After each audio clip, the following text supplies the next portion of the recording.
الحمد للہ الأحد الفرد الصمد الذي لم يلد ولم يولد ولم يكن له كفوا أحد والصلاة والسلام على خير العباد الذي أخرج العباد من عبادة العباد إلى رب العباد سبحانك لا علم لنا إلا ما علمتنا إنك أنت العليم الحكيم۔ ہم قرآن مجید کا آغاز کرتے ہیں تو اللہ تعالیٰ فرماتے ہیں قل بفضل اللہ وبرحمتہ فبذلک فلیفرحوا هو خیر مما یجمعون۔ قرآن جو ہے اس کو خوشی سے پڑھنا چاہیے، یہ اللہ تعالیٰ کا ایک فضل ہے، وہ جس کے نصیب میں کر دیتا ہے اس کے لیے بڑی خوشی کی بات ہوتی ہے، کیونکہ اللہ تعالیٰ فرماتے ہیں وہ خیر مما یجمعون۔ انسان جتنی بھی مال دولت اور چیزیں جمع کر رہے ہوتے ہیں نا، ان سے میں سب سے اگر بہترین کوئی چیز ہے تو وہ کیا ہے؟ قرآن مجید کا جمع ہو جانا۔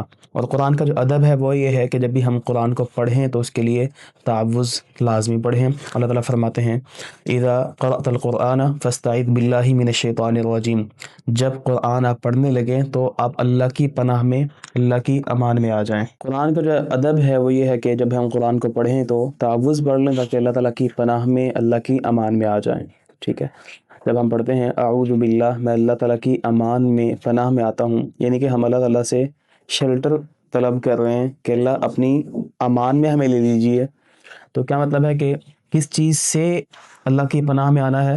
شیطان سے، شیطان کے وسوسوں سے، اس کی جو ہرڈلز اور رکاوٹیں ہیں اس سے بچنے کے لیے، تاکہ قرآن جیسا نازل ہوا ہے ہم ویسا ہی اس کو پڑھیں، اور جو اس کا مفہوم اور مراد ہے ہم وہی سمجھیں، اس کا معنی ہم غلط نہ سمجھ لیں، اور ہمارا جو عقیدہ ہے یا عمل ہے وہ خراب نہ ہو جائے، اور جو اللہ تعالیٰ چاہتا ہے، جیسے چاہتا ہے ہم وہ ویسے ہی کریں۔ اس کے بعد بسم اللہ الرحمن الرحیم تسمیہ ہے۔ اللہ تعالیٰ نے قرآن مجید کا جو آغاز ہے وہ اپنے بابرکت نام کے ساتھ کیا ہے۔ اللہ تعالیٰ کا جو نام ہے اللہ، اور اس کے بعد اس کی جو صفات ہیں الرحمن اور الرحیم، تو یہ ہمیں بتا رہا ہے کہ قرآن مجید کا جو آغاز ہے وہ اللہ تعالیٰ کے نام کے ساتھ ہے۔ سورۃ الفاتحہ سب سے پہلے ہے۔ فاتحہ کی ڈیٹیل اور تفصیل ہم پہلے ڈسکس کر چکے ہیں، ابھی یہ ہے کہ ہم صرف اوور ویو کرتے جائیں گے کچھ چیزیں انشاءاللہ۔ سورۃ الفاتحہ کا ایک نام شفا ہے، ایک اس کا نام رقیہ ہے، ایک اس کا نام الصلاح ہے، رب اور بندے کے درمیان کی ایک تقسیم ہے۔ اللہ تعالیٰ فرماتے ہیں، حدیث قدسی ہے، قسمت الصلاۃ بینی و بین عبدی، میں نے نماز کو اپنے اور بندے کے درمیان تقسیم کر لیا ہے۔ جب بندہ کہتا ہے کہ الحمدللہ رب العالمین، تو اللہ تعالیٰ اس کو جواب دیتے ہیں کہ حمدنی عبدی، میرے بندے نے میری حمد بیان کی ہے، میری تعریف بیان کی ہے۔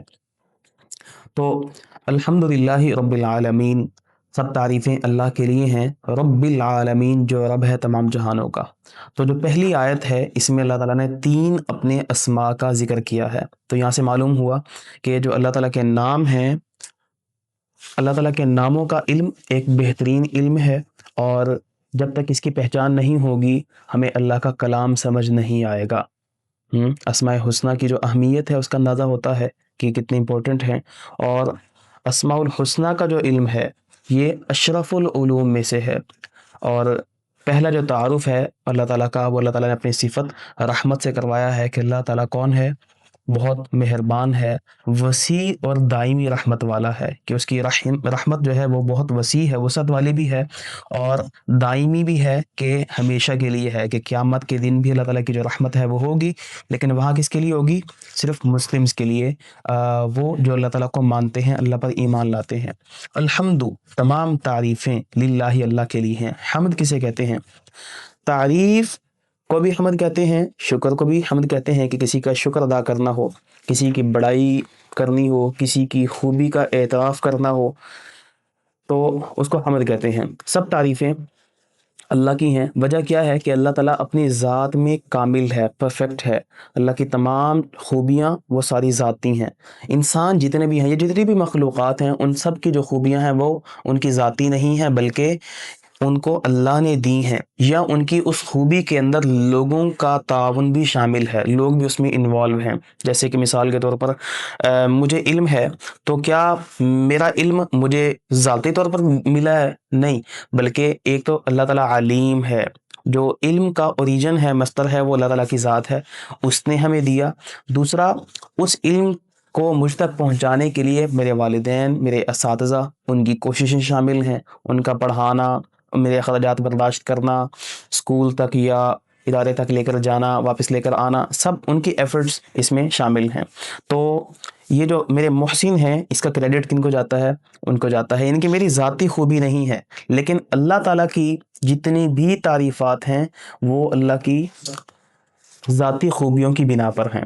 تو انسان کی تعریف جزوی ہوتی ہے، لیکن اللہ تعالیٰ کی جو تعریف ہے وہ مکمل ہے، کامل ہے۔ وجہ کیا ہے کہ وہ اپنی صفات میں، اپنے جمال میں اور اپنے افعال میں، افعال کسے کہتے ہیں؟ اپنے کاموں میں، اختیارات میں وہ کامل ہے۔ الحمدللہ، سب تعریفیں اللہ کے لیے ہیں۔ کون اللہ؟ رب العالمین، جو رب ہے تمام جہانوں کا۔ رب کسے کہتے ہیں؟ رب کہتے ہیں وہ جو اپنے بندے کی تربیت کرتا ہے، بندے کو کریٹ کرتا ہے، اس کی تخلیق کرتا ہے، اور اس کی جو ضروریات ہیں وہ اس کو مہیا کرتا ہے، اور پھر اس کی تکمیل کرتا ہے، اس کو تکمیل تک پہنچاتا ہے۔ ہاں، ہم نے ایک اور جگہ بات کی تھی تفسیر کرتے ہوئے، جب ہم ڈیٹیل تفسیر کر رہے تھے، کہ رب کون ہے؟ وہ ذات جس میں 3 صفات شامل ہوں۔ کون کون سی؟ وہ خالق ہو، مالک ہو اور مدبر ہو۔ اور رب وہ ہے جو ایک مخلوق کا نہیں ہے بلکہ عالمین، تمام جہانوں کا ہے، اس میں تمام مخلوقات آ جاتی ہیں، تمام سپیشیز آ جاتی ہیں۔ الرحمن، بہت مہربان ہے، الرحیم، نہایت رحم کرنے والا ہے۔ تو اللہ تعالیٰ کی تعریف اس لیے بھی ہے کہ وہ رحمان اور رحیم ہے۔ اب اس کی ڈیٹیل مکمل وہ اسماء الحسنہ کا جو چیپٹر ہم نے پڑھا تھا الرحمن اور الرحیم کا، اس میں آپ لوگ وہ لیکچر لے سکتے ہیں، یا ہم نے جو پہلا جو لیسن ہم نے تفسیر کا، ڈیٹیل تفسیر کا لیا تھا، اس میں دیکھ سکتے ہیں۔ اتنا سا بس ہلکا سا بتا دیتا ہوں کہ الرحمن کا مطلب ہے بہت زیادہ مہربان ہے۔ اس میں مبالغہ ہے کہ اللہ تعالیٰ کافر، فاسق، فاجر، منافق یا مسلمان، مومن، متقی، ہر ایک کے لیے مہربان ہے۔ دنیا میں ہر ایک پر اللہ تعالیٰ کی مہربانی ہے، تمام مخلوقات پر ہے۔ ایسا نہیں ہوتا کہ کوئی چیز، کوئی پھل یا کوئی اللہ کی نعمت وہ مومن کے لیے تو ہو، مسلمان کے لیے تو ہو، کافر کے لیے نہ ہو، ہاں، یا گناہ گار کے لیے نہ ہو، ایک اللہ تعالیٰ کی اطاعت کرنے والے کے لیے ہو۔ ایسا کبھی نہیں ہوا کہ ایک بندہ وہ ریڑھی پر سیب لینے کے لیے جائے اور آگے سیب میں سے آواز آئے کہ نہیں، میں آپ کے لیے نہیں ہوں بلکہ میں مسلمان کے لیے ہوں یا مومن کے لیے ہوں۔ تو دنیا کے اندر تمام مخلوقات پر اللہ تعالیٰ کا رحم ہے، اس مہربانی ہے۔ لیکن الرحیم میں تسلسل ہے کہ قیامت کے دن بھی یہ اللہ کی رحمت ہوگی، لیکن وہاں کس کے لیے ہوگی؟ وہاں صرف اس کے لیے ہوگی جو اللہ کی بات مان کر آیا ہوگا، جس نے اللہ کو مانا ہوگا، جس نے شرک اور بدعت نہیں کی، اس کا ارتکاب نہیں کیا، اور قیامت کے دن وہ آیا اللہ تعالیٰ کے پاس مواحد کی حیثیت سے، تو اللہ تعالیٰ اس پر مہربانی کریں گے کہ اس کے گناہوں کو معاف کر دیں گے۔ ایک مسلمان ہے نا، تو ایسا انسان ہوتے ہوئے انسان سے غلطیاں ہو جاتی ہیں، گناہ ہو جاتے ہیں، صغیرہ بھی ہو جاتے ہیں، بڑے بڑے گناہ کبیرہ بھی ہو جاتے ہیں۔ تو انسان جب توبہ کرتا ہے تو اللہ تعالیٰ معاف کر دیتے ہیں۔ تو بس اوقات ایسا ہوتا ہے کہ توبہ کا موقع نہیں ملتا، گناہ کئی انسان کے ہوتے ہیں، صغیرہ بھی کبیرہ بھی چلا جاتا ہے، تو اللہ تعالیٰ قیامت کے دن اس کے گناہوں سے صرف نظر کریں گے، اس کو معاف کر دیں گے۔ تو الرحمن الرحیم، بہت مہربان ہے اور نہایت رحم کرنے والا ہے۔ مالک یوم الدین، اللہ تعالیٰ بدلے کے دن کا مالک ہے۔ مالک ہے یوم الدین، بدلے کے دن کا مالک۔ صفت کو بھی اسماء الحسنہ میں آپ لوگوں نے پڑھ لینا ہے، ایک دفعہ وہ جو لیکچر ہے وہ سن لیجئے گا، ٹھیک ہے؟ اس کی ریکارڈنگ جو اسکول میں ہم نے کروایا تھا کورس، یہ مجھے یاد کروانا، ان سے ریکارڈنگ ہم لے لیں گے۔ تو اس کی ڈیٹیل ہم نے مالک یوم الدین کی، مالک کی ہم نے کی تھی کہ جو صفت اللہ کی ملکیت والی ہے، اس میں 3 صیغے استعمال ہوتے ہیں: مالک، ملک اور ملیک۔ مالک یوم الدین، ملک کہاں پہ ہے؟ سورہ حشر میں، واللہ الذی لا الہ الا هو الملک القدوس، اور ملیک عند ملیک مقتدر، ٹھیک ہے؟ تو مالک کہتے ہیں کنٹرول یا اتھارٹی رکھنے والا، اختیار رکھنے والا، اور ملک کسے کہتے ہیں؟ بادشاہ کو، اور ملیک کسے کہتے ہیں؟ جو اختیار یا اتھارٹی بھی رکھتا ہو اور بادشاہ بھی ہو۔ بس اوقات بادشاہ ہوتا ہے لیکن اختیار نہیں ہوتا اس کا۔ ہاں، ہمارے یہاں بھی تو کتنے حکمران اور وزراء ہوتے ہیں لیکن ان کا اختیار نہیں چلتا، اختیار کسی اور کا چل رہا ہوتا ہے۔ ہاں، اور کتنے ایسے ہوتے ہیں جو اختیار رکھتے ہیں لیکن وہ بادشاہ نہیں ہوتے، لیکن اللہ وہ بادشاہ ہے جو اختیار بھی رکھتا ہے، ٹھیک ہے؟ یوم الدین، بدلے کے دن کا۔ الدین کے 2 معنی ہوتے ہیں۔ ایک معنی الدین سے مراد جو کمپلیٹ کوڈ آف لائف، ایک مکمل ضابطہ حیات جو ہم اپناتے ہیں، اڈاپٹ کرتے ہیں، جس کے مطابق ہم محمد کریم صلی اللہ علیہ وسلم کی اتباع کرتے ہیں، اطاعت کرتے ہیں اور اللہ تعالیٰ کی بات مانتے ہیں۔ اور ان کے بتائے گئے طریقوں اور اصولوں کے مطابق اپنی زندگی کو ڈھالتے ہیں۔ اور دوسرا کیا ہے، الدین کا مطلب بدلہ، کہ دا ڈے آف ججمنٹ۔ دنیا میں نا عارضی ملکیتیں بھی ہوتی ہیں، پہلے وضاحت ہو چکی تھی، دنیا میں عارضی ملکیتیں بھی ہوتی ہیں، اللہ تعالیٰ لوگوں کو، بندوں کو اختیارات دے دیتے ہیں، لیکن قیامت کے دن تمام اختیارات، تمام فیصلے، تمام اتھارٹیز کس کی ہوں گی؟ صرف اللہ تعالیٰ کی ہوں گی، اللہ کے سوا کسی کی نہیں ہوں گی، اللہ تعالیٰ کے ہاتھ میں ہوں گی۔ والملک یومئذ للہ، قیامت کے دن بادشاہت کس کے ہاتھ میں ہوگی؟ اللہ کے ہاتھ میں ہوگی۔ اور ہے نا کہ اللہ کے نبی صلی اللہ علیہ وسلم کی حدیث بھی ہے کہ قیامت کے دن جب سب انسانوں کو اللہ تعالیٰ فوت کر دیں گے تو اس کے بعد پھر اعلان کریں گے لمن الملک اليوم۔ دنیا میں تو بڑے دعوے کرتے تھے بادشاہتوں کے، اور میں بادشاہ ہوں، میں رب ہوں، فرعون نے بھی اپنے وقت میں دعویٰ کیا کہ انا ربکم الاعلی، میں رب ہوں۔ تو آج ذرا کھڑا ہو کوئی کلیم تو کرے کہ میں بادشاہ ہوں، ہے کوئی تم میں سے؟ لمن الملک اليوم، آج کس کی بادشاہت ہے؟ تو وہاں پہ جب سناٹا چھا جائے گا، بالکل آواز کسی کے نہیں آئے گی، تو اللہ تعالیٰ خود جواب دیں گے للہ الواحد القہار، آج اس زبردست اکیلے کی بادشاہت ہے، آج کسی کی کوئی اتھارٹی اختیار نہیں ہے۔ تو وہاں پر کسی کو سزا دینی ہے، کسی کو بدلہ دینا ہے، کسی کو انعام دینا ہے، تمام فیصلے کون کرے گا؟ اللہ تعالیٰ کرے گا، کیونکہ اختیارات صرف وہاں پر اللہ کے اکیلے کے ہوں گے۔ تو جب انسان کو یہ یقین ہو کہ میری محنت، یہ میری جو اسٹرگل میں کر رہا ہوں، اس کا اللہ تعالیٰ مجھے صلہ دے گا، اور میری محنت یا مزدوری ضائع نہیں جائے گی، رائگاں نہیں ہوگی، تو پھر یہ جو چیز ہے اس کو محنت کرنے پہ ابھارتی ہے، اکساتی ہے۔ تو یہ جو آیات ہیں ہم پڑھ رہے ہیں، یہ آیات ہمیں سکھاتی ہیں کہ ہم اللہ کی حمد کیسے کریں، اس کی ثنا کیسے کریں، اس کی بزرگی کیسے کریں۔ تو ایاک نعبد، صرف تیری ہی نعبد ہم عبادت کرتے ہیں، و ایاک نستعین، اور ہم صرف تیری ہی مدد چاہتے ہیں۔ ایاک نعبد، صرف آپ کی عبادت کرتے ہیں۔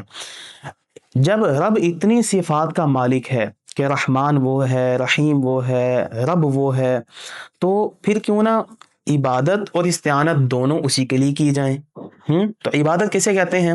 وہ تمام اقوال، اقوال قول کی جمع ہے، یعنی کہ زبان سے ہم جتنی بھی چیزیں ادا کرتے ہیں، وہ تسبیحات، تمجیدات وغیرہ، تو وہ تمام اقوال اور افعال، افعال یعنی کہ فزیکل جو ہم اپنے اعضاء کے ساتھ عمل کرتے ہیں، تو وہ تمام اقوال اور افعال جو اللہ کی پسند کے مطابق کیے جاتے ہیں، چاہے وہ ظاہری طور پر نظر آنے والے ہوں، لوگوں کے سامنے ہوں، یا باطنی طور پر دل کے اندر ہوں، یا چھپے ہوئے اعمال ہوں، تو وہ تمام اقوال یا افعال جو اللہ کی رضا کے لیے کیے جاتے ہیں، اللہ کو راضی کرنے کے لیے کیے جاتے ہیں، وہ چاہے لوگوں کے سامنے ہی کیے جائیں یا چھپ کر کیے جائیں، تو وہ کیا کہلاتے ہیں؟ عبادت کہلاتے ہیں۔ ٹھیک ہے، تو جب عبادت اس کی کر رہے ہیں تو پھر اب مدد بھی ہم اسی سے مانگیں گے نا، کہ اللہ سب کچھ تیرے لیے کر رہے ہیں، تو ہمیں کسی چیز کی ضرورت ہے تو وہ بھی تو پوری کرے گا، وہ تو ہمیں پرووائڈ کرے گا۔ تو کیونکہ عبادت جو ہے یہ ایک بہت مشکل کام ہے، تو اس مشکل کام میں بھی ہمیں مدد چاہیے، اور وہ کون دے گا؟ کون کرے گا؟ اللہ تعالیٰ کرے گا۔ دیکھیں، ہم گناہ کرنا ہو نا تو ہمیں ہمارا نفس بھی سپورٹ کرتا ہے، ہمیں شیطان بھی مدد کرتا ہے، سوسائٹی اور معاشرہ بھی ہمارے لیے ایک ماحول بنا دیتا ہے گناہ کرنے کا۔ لیکن نیکی کرنی ہے تو پہلے آپ کو اپنے نفس سے جنگ لڑنی ہے، اس کے بعد شیطان سے جنگ لڑنی ہے، اس کے بعد ماحول اور معاشرے اور لوگوں سے جنگ لڑنی ہے، تو آپ کو تین دشمنوں سے مقابلہ کرنا ہے، یہ آسان نہیں ہوتا۔ ہاں، آپ نے گانا سننا ہو نا تو آپ ایزیلی ایک کلک کریں گے، آپ سن لیں گے، لیکن آپ نے تلاوت سننی ہے تو آپ کو تینوں چیزوں سے، دشمنوں سے جنگ لڑ کے تلاوت سننی پڑے گی، یا کرنی پڑے گی، یا کوئی بھی نیک کام کرنا پڑے گا۔ تو جب عبادت اس کی کر رہے ہیں تو ہم نے مدد بھی اس سے مانگنی ہے۔ تو استعانت، مدد طلب کرنا، ہم کہہ رہے ہیں کہ اللہ ہم صرف آپ سے کرتے ہیں، تو وہ کون سی مدد ہے جو صرف اللہ سے مانگ سکتے ہیں، اور وہ کون سی مدد ہے جو ہم اللہ کے علاوہ باقی لوگوں سے بھی مانگ سکتے ہیں؟ تو وہ تمام کام جن کا اختیار صرف اللہ کے پاس ہے، اللہ کے علاوہ مخلوق کے پاس نہیں ہے، ان میں ہم مدد کس سے مانگیں گے؟ اللہ رب العزت سے مانگیں گے۔ اور وہ تمام اختیار، وہ تمام کام یا امور یا معاملات جن میں مخلوق مدد کر سکتی ہے، اختیار مخلوق کے پاس ہے، تو اس میں ہم مخلوق سے مدد مانگ سکتے ہیں۔ جیسے میں کہتا ہوں کہ عبد الودود بھائی مجھے پانی پلائیے گا، تو ان کے پاس اختیار ہے، یہ مجھے پانی پلا سکتے ہیں، تو یہ پانی پلا دیں گے، میں ان سے مدد مانگ سکتا ہوں۔ لیکن عبادت کرنے کی توفیق یہ اللہ کے علاوہ کوئی کر سکتا ہے، تو ہم اس کے لیے توفیق کس سے مانگیں گے؟ اللہ سے مانگیں گے۔ ہاں، شیطان سے مقابلہ کیا کوئی انسان میری اس میں مدد کر سکتا ہے؟ نہیں، اللہ کر سکتا ہے، وہ دشمن کو جانتا ہے کہ وہ کب کیسے حملے کرتا ہے اور اسے کیسے بچنا ہے. اس سے بچنے کے لیے طاقت اور ہمت دینا یہ رب کا کام ہے. ہم اس سے مانگیں گے، اس میں استعانت اسی سے طلب کی جائے گی. تو نماز، روزہ، قرآن تلاوت، یہ سب چیزیں بھی، ان میں بھی عبادت کہ یہ عبادت ہیں، اور ان میں مدد ہمیں کس سے چاہیے؟ اللہ تعالیٰ سے چاہیے. تو وہی ہمیں مدد کر سکتا ہے. تو اہدنا الصراط المستقیم، جب ہم مدد مانگ ہی رہے ہیں، جب ہم اسے پکار ہی رہے ہیں اور اسے مانگ ہی رہے ہیں چیزیں، تو ہمیں سب سے زیادہ جو چیز مانگنے کی ضرورت ہے وہ کیا ہے؟ ہدایت. اہدنا، اللہ ہمیں ہدایت دے. کس چیز کی؟ الصراط المستقیم، سیدھے راستے کی. تو جو پہلی دعا ہمیں سکھائی گئی ہے قرآن کے آغاز میں وہ کیا ہے؟ ہدایت کی دعا ہے. اور جو پہلی سورت ہم نماز میں پڑھتے ہیں وہ کون سی ہے؟ سورۃ الفاتحہ ہے. تو یہ لازم ہے. تو ہر کام میں سیدھے راستے کی ہمیں ضرورت ہوتی ہے، ہمیں گائیڈنس کی، ہمیں رہنمائی کی ضرورت ہوتی ہے، اور وہ کون کرتا ہے؟ اللہ تعالیٰ کر سکتا ہے. ٹھیک ہے.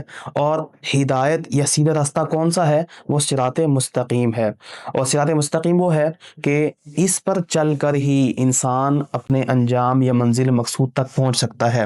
اور وہ صراط مستقیم کون سا ہے؟ سیدھا راستہ کون سا ہے؟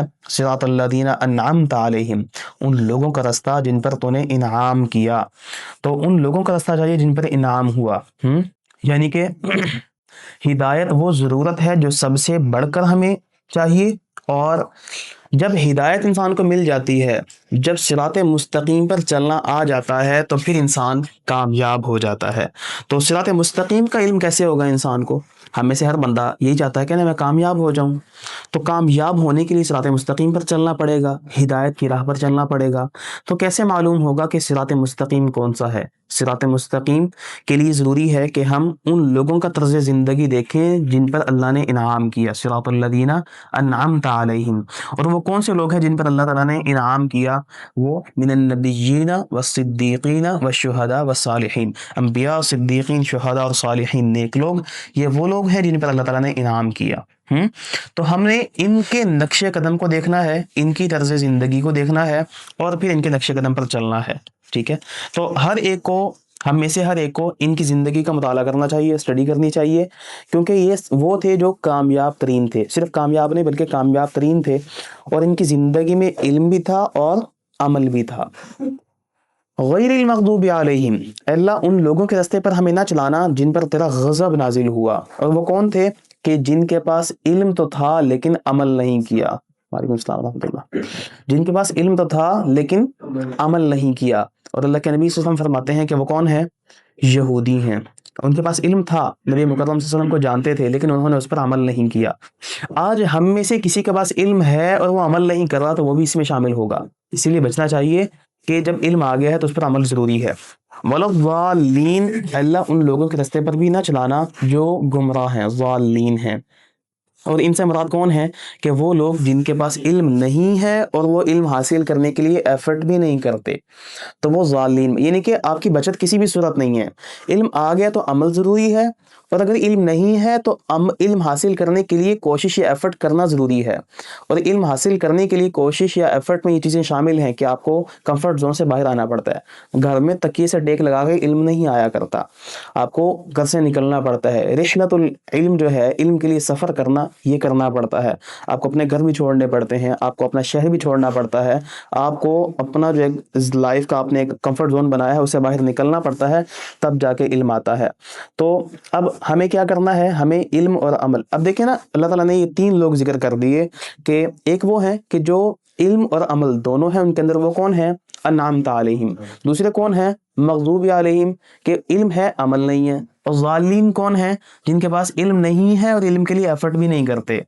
تو اب میں اور آپ ہم دیکھ لیں کہ ہم ان 3 گروپس میں سے، 3 گروہوں میں سے کس میں رلائے کرتے ہیں، کس میں فال کرتے ہیں، کس میں ہیں کہ علم اور عمل دونوں ہیں ہم میں، یا علم ہے عمل نہیں ہے، یا علم بھی نہیں ہے اور عمل بھی نہیں ہے، کوشش بھی نہیں ہے، شوق بھی نہیں ہے. تو اگر ہم چاہتے ہیں کہ ہم منزل تک پہنچ جائیں، اور منزل کیا ہے؟ منزل جنت الفردوس ہے، جنت ہے. تو اگر ہم چاہتے ہیں کہ ہم منزل تک پہنچ جائیں اور صراط مستقیم، اگر ہم چاہتے ہیں کہ ہم منزل تک پہنچ جائیں تو اس کے لیے ہمیں کیا کرنا پڑے گا؟ صراط مستقیم پر چلنا پڑے گا، صراط مستقیم کو اختیار کرنا پڑے گا. اور صراط مستقیم کو اختیار کریں گے تو منزل تک پہنچ سکیں گے، وگرنہ منزل تک نہیں پہنچ سکتے۔ اور ہماری منزل کیا ہے؟ وہ جنت ہے، جہاں ہم اپنے خالق اور مالک کو دیکھیں گے، جو ہمیں پیدا بھی کرتا ہے، جو ہمیں رزق بھی دے رہا ہے، ہمارے لیے پورا ایک منظم نظام چلا رہا ہے، ہمارے لیے اس نے کیا کیا کچھ کیا ہے۔ دیکھیں، ایک مسلمان کا نا جو سب سے بڑا شوق ہے وہ کیا ہونا چاہیے؟ اپنے خالق کو دیکھنا، اپنے رب کو دیکھنا کہ یار کون ہے جس نے مجھے پیدا کیا ہے، کون ہے جو پورا ایک نظام چلا رہا ہے، جو میری ضروریات کو پورا کر رہا ہے۔ انسان کی ضروریات دو قسم کی ہوتی ہیں، ایک روحانی اور ایک مادی۔ ہاں، روحانی ضرورت بھی وہ پوری کر رہا ہے کہ اس نے ہم تک انبیاء کا ایک پورا سلسلہ چلایا، اس کے بعد کتابوں کا، اور پھر داعی حضرات کا، دعات کا، اور علماء کا اور محدثین کا، کہ اس نے جو علم ہے صحیح والا وہ ہم تک پہنچایا۔ ہاں، اور جو مادی ضروریات ہیں وہ بھی ہماری پوری کر رہا ہے، کہ ہمیں آکسیجن چاہیے وہ پرووائڈ کر رہا ہے۔ آکسیجن ہمارے ایک ایک سیل کو چاہیے، ایک ایک ٹیشو کے، مسل کے ایک ایک سیل کو چاہیے، وہ پرووائڈ کر رہا ہے۔ کیا کائنات کی کوئی ایسی مشین ہے جو ہمارے ایک ایک سیل تک یہ آکسیجن پہنچا سکے؟ نہیں پہنچا سکتی بھائی۔ اس نے پورا ایک ایسا نظام بنایا کہ ہم سانس لیتے ہیں، پھیپھڑے اس سانس کو ہوا میں سے کیا کرتے ہیں؟ آکسیجن ابزارب کر کے کہاں ڈالتے ہیں؟ بلڈ میں ڈالتے ہیں، اور بلڈ پھر ہمارے ایک ایک سیل تک پہنچتا ہے، اور جہاں تک نہیں پہنچتا وہاں آپ کو پتا ہے پھر کینسر ہو جاتا ہے، اور اس طرح کے پیچیدہ امراض، بیماریاں شروع ہو جاتی ہیں۔ تو وہ رب ہے جو اتنا کچھ کر رہا ہے، تو ایک مسلمان کا جو سب سے بڑا شوق ہے وہ کیا ہونا چاہیے؟ کہ میں اپنے رب کو دیکھوں، اپنے خالق حقیقت کو دیکھوں۔ اب دیکھیں گے کہ کئی والدین اپنے بچے کی پیدائش کے فوراً بعد فوت ہو جاتے ہیں، تو بچہ جس نے اپنے والدین کو نہیں دیکھا، اور اس کی تصویر بھی ان کے پاس موجود نہیں ہے، جس نے اپنی ماں کو نہیں دیکھا، اسے آپ کبھی دیکھیں گے نا تو اس کی لائف میں ایک بہت بڑا غم یہ ہوگا کہ جی میں نے اپنی ماں کو نہیں دیکھا، اپنے باپ کو نہیں دیکھا، میں نے ماں کی ممتا نہیں دیکھی، میں نے ماں کا پیار شفقت نہیں دیکھی، میں نے باپ کی شفقت نہیں دیکھی، تو اس کی لائف میں ایک غم ہوگا، اور اس کو ہوگا کہ کبھی میں اپنی ماں کو تو کم سے کم دیکھ لیتا۔ ہاں، تو ایک مسلمان کی لائف میں بھی سب سے بڑا غم یا شوق یہ ہونا چاہیے کہ میں جنت میں جاؤں، اور جنت میں جا کر میں رب کا دیدار کروں۔ تو جنت میں جانے کے لیے کیا کرنا پڑے گا؟ ہمیں صراط مستقیم پر چلنا پڑے گا۔ اور صراط مستقیم کے لیے کیا کرنا پڑے گا؟ انعام یافتہ لوگوں کے نقش قدم پر چلنا پڑے گا، ان کے طرز زندگی کا مطالعہ کرنا پڑے گا، اور یہ سب چیزیں ہمارے لیے ضروری ہیں۔ چلیں، اس کے بعد سورۃ البقرہ کا آغاز ہوتا ہے، یہاں تک کلیئر ہے سب کا؟ سورۃ البقرہ کا آغاز ہوتا ہے۔ سورۃ البقرہ ایک مدنی سورت ہے، اور آغاز اس کا بسم اللہ الرحمن الرحیم سے ہے۔ الف لام میم، الف لام میم حروف مقطعات ہیں، میں نے پہلے بھی بتایا کئی مرتبہ، چیلنجنگ ورڈز ہیں کہ اللہ تعالیٰ نے عرب کو چیلنج کیا کہ تمہاری جو زبان ہے اس کے جو الفابیٹس ہیں انہی الفابیٹس کے ساتھ ہی یہ کتاب بھی لکھی ہوئی ہے۔ تو اگر تمہیں اپنی فصاحت و بلاغت پہ اتنا مان ہے، اور تمہیں یقین نہیں ہے بلکہ شک ہے کہ یہ اللہ تعالیٰ کی طرف سے یہ کلام نہیں ہے، بلکہ نبی مکرم نے خود اپنی طرف سے یہ کہانیاں لکھ دی ہیں اور خود لکھا ہے، وہ نبی جو ایک امی ہے جس نے ماں کے علاوہ کہیں سے باقاعدہ پراپر کسی انسٹیٹیوٹ سے یا کسی مدرسے سے علم بھی حاصل نہیں کیا، تو تم ایک کام کرو، اس جیسی کتاب تو لے کر آؤ، اس جیسی چلو صورت ایک لے کر آ جاؤ۔ ہاں، تو یہ چیلنجنگ ورڈز ان کو کہا جاتا ہے۔ شیخ عبدالسلام بن محمد رحمہ اللہ وہ اپنی تفسیر میں لکھتے ہیں کہ حروف مقطعات جو ہیں جہاں پر بھی آئے ہیں ان کے فوراً بعد قرآن یا کتاب کا ذکر ہے، تو مفسرین اس بات سے استدلال کرتے ہیں کہ یہ جو ورڈز ہیں یہ اہل عرب کو، اہل لغت کو یہ چیلنج تھے کہ اگر تمہیں اپنی زبان میں بڑا مان ہے اور تم کہتے ہو کہ ہم عرب ہیں اور باقی عجم ہیں، یہ بنی کے باقی گنگے ہیں، اور ہم اپنا ما فی ضمیر بڑا خوبصورت طریقے سے بیان کر سکتے ہیں، اور یہ جو قرآن ہے یہ نبی مکرم نے خود ہی اپنی طرف سے لکھا ہے، تو پھر اس جیسی کوئی کتاب لے کر آؤ۔ کتاب نہیں لے کر آتے، فَأْتُوا بِعَشْرِ سُوَرٍ مِثْلِهِ، اس جیسی چلو 10 صورتیں لے آؤ۔ اگر 10 صورتیں بھی نہیں لا سکتے تو چلیں پھر آپ ایک صورت ہی لے کر آ جائیں، لیکن وہ ایک صورت بھی کوئی نہیں لا سکا، ٹھیک ہے؟ تو الف لام میم، ذالک الکتاب، یہاں دیکھیں دوبارہ کتاب کا ذکر آ گیا، ذالک یہ، الکتاب کتاب، کون سی کتاب؟ قرآن مجید، لا ریب فیہ جس میں کوئی شک نہیں ہے، ہدن یہ ہدایت ہے، یہ قرآن مجید یہ کتاب یہ کیوں آئی؟ ہدن کیونکہ یہ ہدایت ہے، للمتقین متقی لوگوں کے لیے۔ متقی کون ہیں؟ تقوی والے کون ہیں؟ تقوی کسے کہتے ہیں؟ اللہ تعالیٰ کا ڈر، یا برے انجام سے بچنے کے لیے اللہ تعالیٰ کی بات کو ماننا، اللہ تعالیٰ نے جن چیزوں کو کرنے کا حکم دیا ہے ان چیزوں کو کرنا، اور جن چیزوں سے منع کیا ہے ان چیزوں سے اجتناب کرنا، باز رہنا، رک جانا، یہ کیا ہیں؟ یہ تقویٰ کہلاتا ہے۔ متقین کی 3 صفات ہیں۔ ایک متقی وہ ہوتا ہے کہ جو اپنی جان پر ظلم کرتا ہے، ظالم لنفسہ، اپنی جان پہ ظلم کرتا ہے کہ وہ نیکی کرتا ہے لیکن گناہ بھی کر بیٹھتا ہے، پھر توبہ کر لیتا ہے، پھر گناہ کر بیٹھتا ہے، پھر توبہ کر لیتا ہے۔ ایک متقی یہ ہے کہ اپنی جان پہ ظلم کرتا ہے، گناہ کر لیتا ہے، پھر توبہ کرتا ہے، پھر گناہ کر بیٹھتا ہے۔ دوسرا متقی وہ ہوتا ہے جو اعتدال کی راہ پر ہوتا ہے، کہ اپنے فرائض کو تو پورا کرتا ہے، باجماعت نماز کی پابندی تو کرتا ہے، لیکن اور حرام سے بھی بچتا ہے۔ تو فرائض کو پورا کرتا ہے اور حرام سے اجتناب کرتا ہے، یہ وہ ہے جو کون ہے؟ اعتدال کی راہ پر رہنے والا ہے۔ اور تیسرا وہ ہے جو سابقون بالخیرات، جو نیکیوں میں سبقت لے جاتا ہے، یعنی کہ وہ گناہوں سے تو بچتا ہی ہے، نیکیاں بھی زیادہ کرتا ہے، اور بلکہ اس کو اگر محسوس ہونا کہ یہ بات جو ہے نا یہ متشابہات میں سے لگ رہی ہے یا مشابہ لگ رہی ہے، کہ سمجھ نہیں آ رہا کہ یہ حلال ہے یا حرام ہے، تو وہ حرام کے ڈر سے حلال چیز کو بھی چھوڑ دیتا ہے، یعنی کہ وہ گناہ سے یا حرام سے اتنا دور بھاگتا ہے۔ تو یہ وہ ہوتا ہے جو سابقون بالخیرات، نیکیوں میں سبقت اختیار کرنے والا ہے۔ اب ہم دیکھیں کہ ہم ان 3 کیٹیگریز میں سے کس میں فال کرتے ہیں۔ کیا ہم اپنی جان پہ ظلم کرنے والے ہیں، یا ہم اعتدال کی راہ پر قائم رہتے ہیں کہ فرائض پورے کرتے ہیں اور گناہوں سے حرام سے بچتے ہیں، یا تیسرے وہ ہیں کہ جو ہم نیکیوں میں سبقت اختیار کرتے ہیں۔ تو میرے خیال میں اگر میں خود کو دیکھوں، آپ لوگ تو اللہ تعالیٰ سے حسن ظن ہی ہے، میں خود کو دیکھوں تو ہم میرے خیال میں ظالم لنفس میں شامل ہوتے ہیں، کہ 2 اگر نیکیاں کرتے ہیں تو 3 گناہ کر بیٹھتے ہیں۔ تو اللہ تعالیٰ سے دعا کرنی چاہیے کہ اللہ ہمیں ہمت دے، توفیق دے نیکی کرنے کی، اور طاقت اور قوت دے شیطان اور اپنے نفس سے لڑنے کی اور گناہ سے بچنے کی۔ اور جب آپ لوگ پہلے ہی دن آئے تھے تو میں نے کہا تھا کہ قرآن پڑھنے کا ہمارا مقصد کیا ہونا چاہیے، کہ ہم نے اس کو اپنے عمل میں لے کر آنا ہے۔ اور ہم بھی پہلے پڑھ چکے ہیں کہ وہ بندہ جو گناہ اور جو علم آ جاتا ہے اور عمل نہیں کرتا، وہ کون ہے؟ مغضوب علیہم میں شامل ہے، کہ اللہ کا اس پہ غضب نازل ہوتا ہے، اللہ سے غصے ہوتے ہیں۔ تو ہمیں کیا کرنا ہے؟ اپنے اندر یہ چیزیں پیدا کرنی ہے۔ اچھا جی، تو متقین کی صفات اللہ تعالیٰ نے یہاں ذکر کی ہیں۔ متقین کی صفات کیا ہیں؟ الذین یؤمنون بالغیب، وہ لوگ جو ایمان لاتے ہیں بالغیب، غیب پر، ویقیمون الصلاۃ، اور نماز قائم کرتے ہیں، ومما رزقناہم، اور جو ہم نے ان کو دیا ہے اس میں سے، ینفقون، وہ خرچ کرتے ہیں، والذین یؤمنون، اور وہ ایمان لاتے ہیں، بما انزل الیک، جو آپ پر نازل کیا گیا، کس پر؟ محمد کریم صلی اللہ علیہ وسلم پر، اس پر ایمان لاتے ہیں، وما انزل من قبلک، اور آپ سے پہلے جو نازل کیا گیا، یعنی کہ نبی مکرم صلی اللہ علیہ وسلم سے پہلے جو انبیاء آئے ان پر جو کتابیں یا صحیفے نازل ہوئے ان پر ایمان لاتے ہیں، وبالآخرۃ هم یوقنون، اور آخرت پر وہ یقین رکھتے ہیں۔ تو یہ کون ہیں؟ یہ متقین ہیں۔ تو ایمان بالغیب، اقامت الصلاۃ، نفاق فی سبیل اللہ، انفاق فی سبیل اللہ، اور اللہ تعالیٰ پر ایمان، اور اللہ تعالیٰ کی کتابوں پر، اس کی نازل کردہ کتابوں پر ایمان، اور 5ویں کون سی ہے صفت؟ بتائیں۔ آخرت پر یقین، وبالآخرۃ هم یوقنون، آخرت پر یقین رکھتے ہیں۔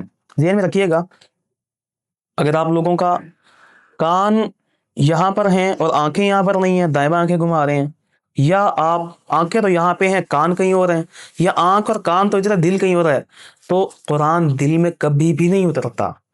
ٹھیک ہے، یہ بڑی نفاست والی کتاب ہے، یہ چاہتی ہے کہ آپ نے اگر میرے پاس بیٹھنا ہے تو آپ کو اٹینٹیو رہنا پڑے گا، متوجہ رہنا پڑے گا، آپ کی آنکھیں ادھر ہیں، کان بھی یہاں پہ ہوں، دل بھی یہاں پہ ہو، جو سونے اس کو دل تک پہنچائیں تو دل پر اثر ہوگا، دل میں جائے گا، وگرنہ قرآن آپ کے اوپر سے گزر جائے گا، آپ کو لفٹ بھی نہیں کرائے گا۔ ٹھیک ہے، تو اسی لیے اپنے دل و دماغ کو کھول کے بیٹھیں، آپ کو اپنا دل، دماغ، آنکھیں، کان، سب کچھ اس کی طرف متوجہ کرنا پڑے گا۔ چلیں، والذین یؤمنون بالغیب، وہ لوگ جو ایمان لاتے ہیں غیب پر۔ اگر ایمان بالغیب نہیں ہے تو کوئی بھی عمل قبول نہیں ہے۔ کسی بھی عمل کی قبولیت کے لیے ضروری ہے کہ انسان میں ایمان ہونا، غیب پر ایمان ہونا ضروری ہے۔ غیب کیا ہے؟ ہر وہ چیز جو انسان سے اوجھل ہے، بندوں کی نظروں سے اوجھل ہے، وہ کیا کیا ہے؟ وہ اللہ تعالیٰ کی ذات ہے، وہ فرشتے ہیں، وہ رسول ہیں، وہ آخرت کا دن ہے، قیامت کا دن ہے، جنت جہنم ہے، دوزخ ہیں۔ یہ سب چیزیں وہ ہیں کہ جو ہماری آنکھوں سے اوجھل ہیں، لیکن ہم ان پر ایمان لاتے ہیں۔ تو ہمارا جو ایمان یہ ہے، یہ کیا کہلاتا ہے؟ ایمان بالغیب کہلاتا ہے۔ تو ایمان بالغیب ویقیمون الصلاۃ، نماز قائم کرتے ہیں۔ نماز پڑھنے کا ذکر کہیں بھی نہیں کیا، بلکہ کیا کہا ہے؟ نماز قائم کرتے ہیں۔ نماز قائم کرنے سے مراد کیا ہے؟ نماز کے ارکان کو اعتدال کے ساتھ ادا کرنا ہے، جلد بازی نہیں کرنی، کنقر الغراب، کوے کی طرح ٹھونگے نہیں مارنے۔ دوسرا، اوقات کا خیال رکھنا ہے۔ نماز کے متعلق کیا آیت ہے کہ نماز مسلمانوں پر، مومنوں پر مقررہ اوقات پر فرض کی گئی ہے؟ کیا آیت کون سی ہے بھائی حافظو؟ موقوتہ والی ہے۔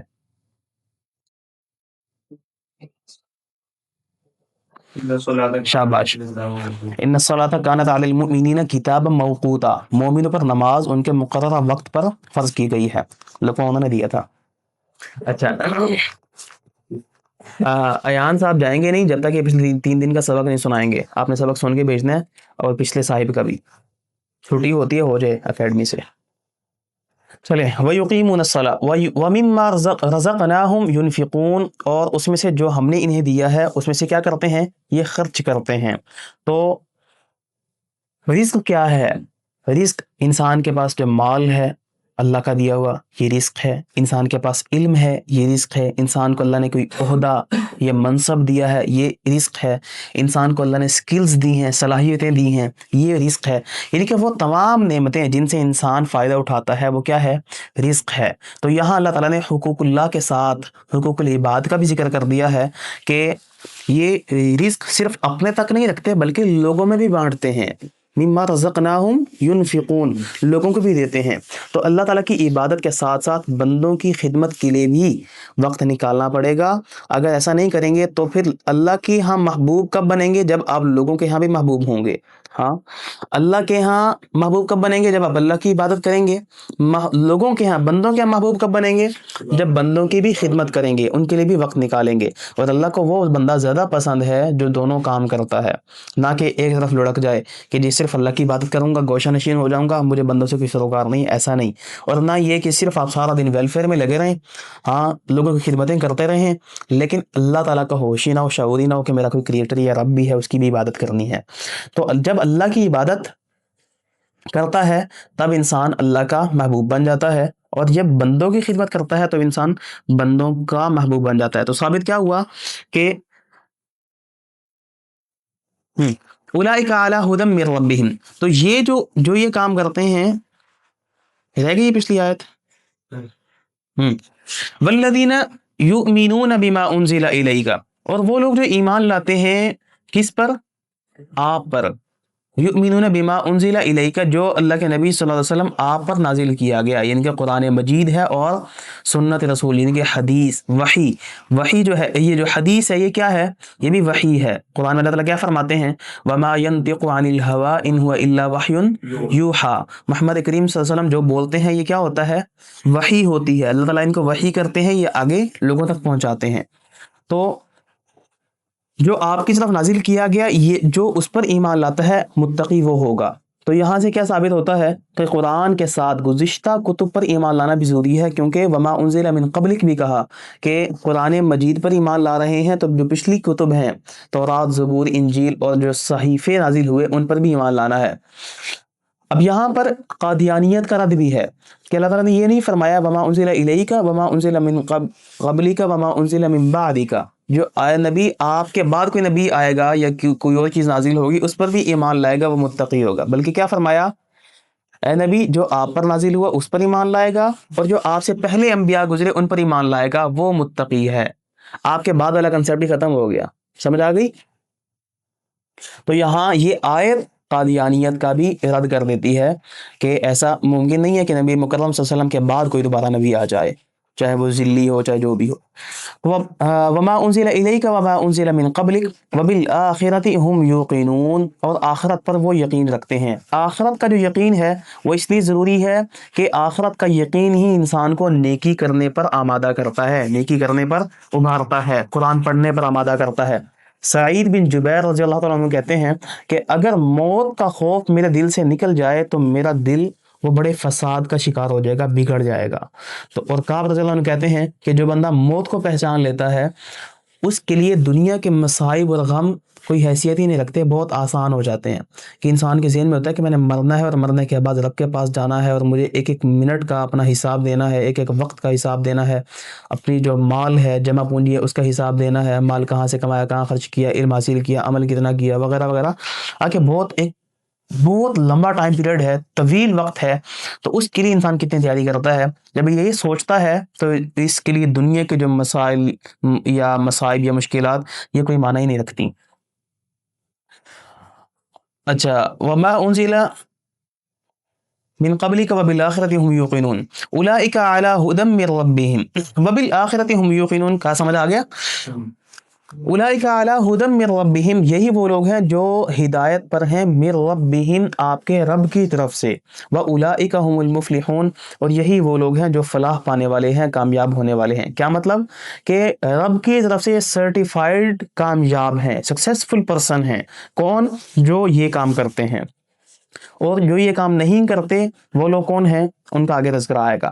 دنیا اور آخرت کی کامیابی یا جنت کا حصول اور جہنم سے نجات اگر انسان کو مل جاتی ہے، ان کے دنیا کے اندر کامیابی چاہتے ہیں اور آخرت میں بھی کامیابی چاہتے ہیں، دونوں میں کامیابی کب ملے گی؟ جب ہم ان 5 صفات کو اپنا لیں گے. ٹھیک ہے، دنیا میں انسان جب ان چیزوں کو اپنا لیتا ہے تو وہ کامیاب ہوتا ہے. ظاہری طور پر بھی آپ اس کو پریکٹیکل کریں گے تو آپ کو سمجھ آ جائے گی، اور دل کا اطمینان اور سکون ملتا ہے. اصل دنیا میں کامیابی کیا ہے؟ دنیا کے اندر کہ آپ کو دل کا سکون مل جائے، اور وہ کب ملے گا؟ جب آپ اللہ تعالیٰ کی بات مانیں گے، اطاعت کریں گے. ٹھیک ہے، اور آخرت میں کامیابی ہے کہ انسان جنت میں چلا جائے اور جہنم سے بچ جائے. ٹھیک ہے، اولئک علی ھدی من ربہم، یہی وہ لوگ ہیں جو اپنے رب کی طرف سے ہدایت پر ہیں، واولئک ھم المفلحون، اور یہی وہ لوگ ہیں جو فلاح پانے والے ہیں، کامیاب ہونے والے ہیں. دنیا کی کامیابی ہو یا آخرت کی کامیابی، دونوں کا دار و مدار کس پر ہے؟ ان صفات پر ہے. جو ان صفات کو اپنا لے گا وہ کامیاب ہو جائے گا. اور قیامت کے دن کی جو کامیابی ہے وہ کیا ہے؟ کہ انسان جنت میں داخل ہو جائے اور آگ سے، جہنم سے بچا لیا جائے، وہ کامیابی ہے. کامیاب ہمارے ہاں کس کو تصور کیا جاتا ہے؟ یہ جو بندہ مال دولت جس کے پاس ہے، جس کے پاس ڈگریز ہیں، جو بندہ بڑے ٹریولز کرتا ہے، دوسرے شہروں میں یا دوسرے ملکوں میں جاتا ہے. لیکن حقیقت میں کامیابی یہ نہیں ہے، بلکہ حقیقت میں کامیابی یہ ہے کہ وہ بندہ جو ویسے چاہے فقیر ہو لیکن اس کے دل میں سکون ہو، راحت ہو، اور اس کا دل جو ہے وہ غمگین نہیں بلکہ خوش ہے، اور قیامت کے دن جنت میں رب کا دیدار اس کو حاصل ہو جائے. تو حقیقت میں کامیابی یہ ہے کہ دنیا میں بھی اس کے دل کو سکون رہا ہے، اور قیامت کے دن جنت میں داخل ہو گیا اور رب کا دیدار وہ کر لیتا ہے. ان الذین کفروا، بے شک وہ لوگ جنہوں نے کفر کیا، سواء علیہم، برابر ہے ان پر، انذرتہم، خواہ آپ ان کو ڈرائیں، ام لم تنذرہم، یا آپ نہ ڈرائیں، لا یؤمنون، وہ ایمان نہیں لائیں گے. کچھ لوگ قرآن سے فائدہ اٹھاتے ہیں اور کچھ نہیں اٹھاتے. وجہ کیا ہے؟ کہ نہ وہ قرآن کو مانتے ہیں، نہ قرآن نازل کرنے والے کو مانتے ہیں، رب کو مانتے ہیں، اور آخرت کا بھی انکار کر دیتے ہیں. ٹھیک ہے، کفر کسے کہتے ہیں ویسے؟ کفر کہتے ہیں ایمان نہ لانے کو، انکار کرنے کو، رب کا انکار کر دینے کو. تو اس کا نتیجہ کیا ہوتا ہے؟ جو بندہ ایسا کرتا ہے، رب کا انکار کر دیتا ہے، اللہ پر ایمان نہیں لاتا، تو اللہ تعالیٰ فرماتے ہیں ختم اللہ تعالیٰ اس کا نتیجہ بتا رہے ہیں کہ اس کا نتیجہ یہ ہوتا ہے کہ اللہ تعالیٰ مہر لگا دیتا ہے علی قلوبہم، ان کے دلوں پر، وعلی سمعہم، ان کے کانوں پر، وعلی ابصارہم غشاوہ، ان کی آنکھوں کے آگے ایک پردہ ہے، ولہم عذاب عظیم، اور ان کے لیے بہت بڑا عذاب ہے.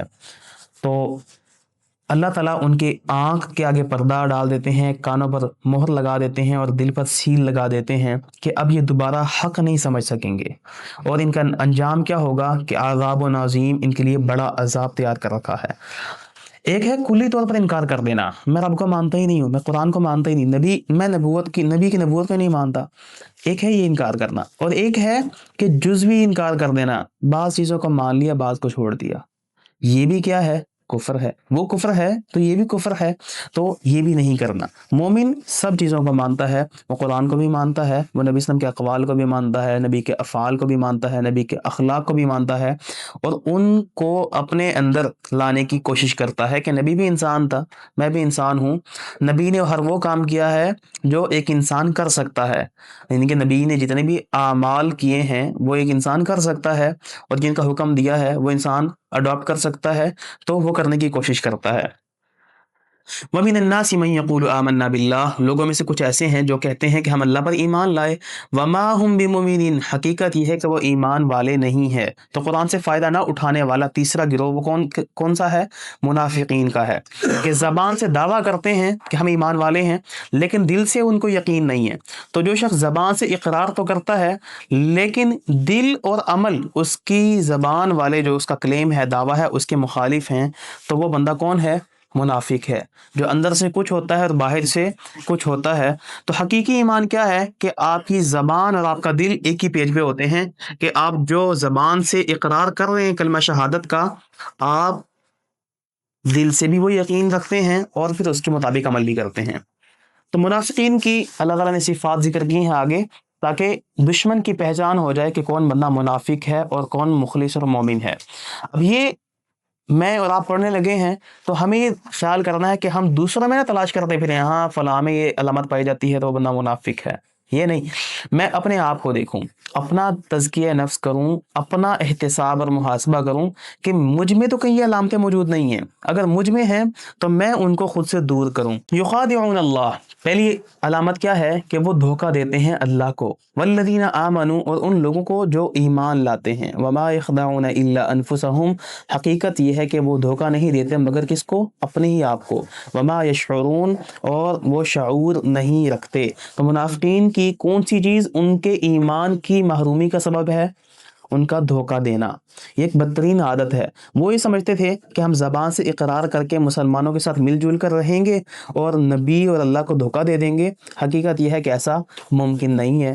وہ شعور ہی نہیں رکھتے، ان کو نہیں معلوم کہ حقیقت یہ ہے کہ اللہ سب کچھ جانتا ہے اور وہ نبی کو بھی وحی کر کے بتا دیتا ہے، اور جن کو تم دعوے کر کے بتا رہے ہو وہ تمہاری علامات سے واقف ہیں کہ یہ بندہ مومن ہے کہ منافق ہے۔ ٹھیک ہے، قیس بن سعد رضی اللہ عنہ کہتے ہیں کہ اللہ کے نبی صلی اللہ علیہ وسلم سے اگر میں نے یہ نہ سنا ہوتا نا کہ دھوکہ دینا یا مکر کرنا یہ آگ میں لے کے جائے گا، تو سب سے زیادہ دھوکہ دینے والا پھر میں ہوتا۔ تو اللہ کے نبی صلی اللہ علیہ وسلم نے منع کر دیا کہ دھوکہ نہیں دینا دوسروں کو اور مکر و فریب نہیں کرنا، تو اسی لیے میں دور رہتا ہوں، میں دھوکہ نہیں دیتا۔ آج ہماری سوسائٹی میں دھوکہ دینے والے کو کیا سمجھتے ہیں؟ یہ بندہ بڑا ٹیلنٹڈ ہے، بڑا جینیس ہے، کہتے ہیں اسٹریٹ سمارٹ ہے، تو اس کو بڑا بڑا گلیمرائز کر کے پیش کیا جاتا ہے کہ یہ بندہ جو ہے نا یہ شاندار بندہ ہے، یہ ڈاج کر لیتا ہے، یہ کاروباری بندہ ہے، اس کو بزنس کا والا طریقہ سلیقہ آتا ہے۔ حقیقت یہ ہے کہ دھوکہ دینا ایک مسلمان کو زیب نہیں دیتا، اس کے شایان شان نہیں ہے۔ فی قلوبہم مرض، اللہ تعالیٰ فرماتے ہیں ان کے دلوں میں بیماری ہے، مرض ہے، فزادہم اللہ، تو اللہ تعالیٰ نے ان کو زیادہ کر دیا مرضا، بیماری میں، ولہم عذاب علیم، ان کے لیے دردناک عذاب ہے۔ ان کے دلوں میں بیماری ہے، ان کو ہارٹ اٹیک نہیں آیا، فزیکل بیماری نہیں ہے، روحانی بیماری ہے، اور وہ کون سی ہے؟ شک کی، ڈاؤٹ کی، حسد کی، بغض کی، یہ بیماریاں ان کے دلوں میں ہیں۔ اور اس کا نقصان کیا ہوتا ہے کہ انسان کا جو دل ہے وہ سچائی قبول نہیں کرتا، سچ کڑوا لگنے لگ جاتا ہے، ہاں، اور سچ سے دور بھاگتا ہے۔ اور اللہ تعالیٰ فرماتے ہیں فزادہم اللہ، اللہ نے ان کی بیماری کو بڑھا دیا۔ وجہ کیا ہے؟ کیوں؟ انہوں نے اپنی بیماری کا علاج نہیں کیا۔ اگر بیماری کی بر وقت تشخیص نہ کی جائے، اس کا فوراً علاج نہ کیا جائے تو کیا ہوتا ہے؟ بیماری بڑھ جاتی ہے۔ تو جب ان کے اندر یہ بیماری آئی ہے تو انہوں نے علاج نہیں کیا بلکہ مزید اس کو گرو کرنا شروع کر دیا، تو اللہ تعالیٰ نے پھر بیماری کو بڑھا دیا۔ اور اس بیماری کا اصل سبب کیا ہے؟ نفاق، منافقت کی اصل جو بیماری ہے اس کا جو اصل ریزن یا کاز ہے وہ کیا ہے؟ دنیا سے محبت ہونا اور آخرت سے غفلت ہونا۔ انسان دنیا کے اندر اتنا محور محبت میں مجنون اور پاگل ہو جاتا ہے کہ اس کو دنیا سے فرصت ہی نہیں ملتی کہ میں ذرا اس سے باہر نکل کے تھوڑا آخرت کا بھی تھوڑا ہوش کر لوں، اس کی تیاری کر لوں، یا اپنے دین کی فکر کر لوں، دین کے متعلق جو احکامات ہیں میں کچھ وہ سیکھ لوں، وہ اپنی خواہشات میں مبتلا ہو جاتا ہے، تو اس کا انجام کیا ہوتا ہے پھر؟ وَلَهُمْ عَذَابٌ علیم، دردناک عذاب ہے۔ دیکھیں، نہ صرف آخرت میں دردناک عذاب بلکہ دنیا میں بھی ان کے لیے دردناک عذاب ہے۔ کیسے؟ ایک بندہ دنیا کا رسیا ہے نا، دنیا کی محبت میں وہ پاگل ہے، اور اس کو اپنی ہر کام میں مفاد کیا نظر آتا ہے کہ مجھے دنیا میں یہ کچھ ملے گا، تو ہوتا کیا ہے کہ وہ دنیا میں ایک بڑی تکلیف میں رہتا ہے، کیونکہ دنیا دار کو جب دنیا نہیں ملتی نا تو اس کے دل میں مسلسل ایک تکلیف اور ایک بے چینی رہتی ہے، اور مسلسل وہ اس میں رہتا ہے۔ ایک تو یہ وجہ ہے کہ ان کا دنیا کے اندر دنیا کی محبت میں مبتلا ہو جانا اور آخرت کو چھوڑ دینا ان کی تکلیف کا سبب، اور دوسرا کیا ہے؟ بیما کانوا یکذبون، ان کے جھوٹ بولنے کی وجہ سے۔ اور کانوا یکذبون، ایک مرتبہ جھوٹ نہیں بلکہ مسلسل کئی مرتبہ یہ جھوٹ ہی بولتے ہیں، اور جھوٹ جو ہے وہ انسان کو درد دیتا ہے، اور منافقت کا سبب بھی یہی ہے، اور عذاب میں مبتلا ہونا اور جہنم کے عذاب کا سبب بھی یہی ہے۔ تو یہ تین چیزیں آ گئیں، منافقین کی سمجھ آ گئی، ایک محبت دنیا کی، اور دوسرا آخرت سے غفلت، اور تیسرا جھوٹ بولنا۔ یہ تین چیزیں ایسی ہیں کہ جن سے ہمیں دور بھاگنا ہے۔ اگر ہم ایسا کرنے لگ جائیں گے تو ہم بھی انہی میں شامل ہوتے جائیں گے۔ وَإِذَا قِيلَ لَهُمْ لَا تُفْسِدُوا فِي الْأَرْضِ، جب ان سے کہا جاتا ہے کہ تم زمین میں فساد نہ کرو، قالوا، وہ کہتے ہیں، انما نحن مصلحون، ہم تو اصلاح کرنے والے ہیں۔ تو منافقت سے یا دو رخی سے یا دھوکے سے زمین میں کیا ہوتا ہے؟ فساد پھیلتا ہے، اصلاح نہیں ہوتی۔ اور ان سے جب کہا جاتا ہے کہ تم یہ فساد نہ کیا کرو، یہ دو رخیاں اور دھوکے نہ دیا کرو، اور باتوں کو ہیر پھیر کر کے گھمایا نہ کرو، تو یہ کیا کہتے ہیں؟ ہم تو باتوں کو اس لیے گھماتے ہیں تاکہ لوگوں میں فساد نہ برپا ہو بلکہ ان کی اصلاح ہو۔ تو انہوں نے کیا کیا؟ انہوں نے فساد کا نام ہی اصلاح رکھ دیا، انما نحن مصلحون۔ تو فساد کو یہ کبھی اصلاح کا نام دے دیتے ہیں، کبھی یہ کہتے ہیں جی ہم تو مصلحت پسندی سے کام کر رہے ہیں، کبھی کہتے ہیں جی ہم تو بڑا حکمت عملی سے کام کر رہے ہیں۔ تو انہوں نے ٹائٹلز چینج کر دیے ہیں، نام چینج کر دیے، لیبل چینج کر دیا ہے، حقیقت میں فساد ہی ہے۔ الا، خبردار، انہم هم المفسدون، یہ فساد کرنے والے ہیں، ولکن لا یشعرون، لیکن یہ شعور نہیں رکھتے۔ وَإِذَا قِيلَ لَهُمْ آمِنُوا، جب ان کو کہا جاتا ہے کہ تم ایمان لے آؤ، کما آمن الناس، جیسے لوگ ایمان لے آئے، جیسے اللہ کے نبی صلی اللہ علیہ وسلم کے دور میں ان کو کہا جا رہا ہے کہ تم ایسا ایمان لے جیسے یہ باقی لوگ ایمان لے کر آئے ہیں۔ تو اس وقت باقی لوگ سے مراد کون ہے؟ صحابہ تھے نا، اللہ کے نبی صلی اللہ علیہ وسلم کے ساتھ باقی ان کے ساتھ ہی صحابہ تھے۔ تو ان کو کہا جاتا ہے کہ تم صحابہ جیسے اخلاص والے، مخلص، سچے بن جاؤ اور ان جیسا ایمان لے آؤ۔ تو کہتے ہیں انؤمن کما آمن السفہاء، ہم ان جیسا ایمان لے کر آئے جیسے یہ بیوقوف ایمان لے کر آئے ہیں۔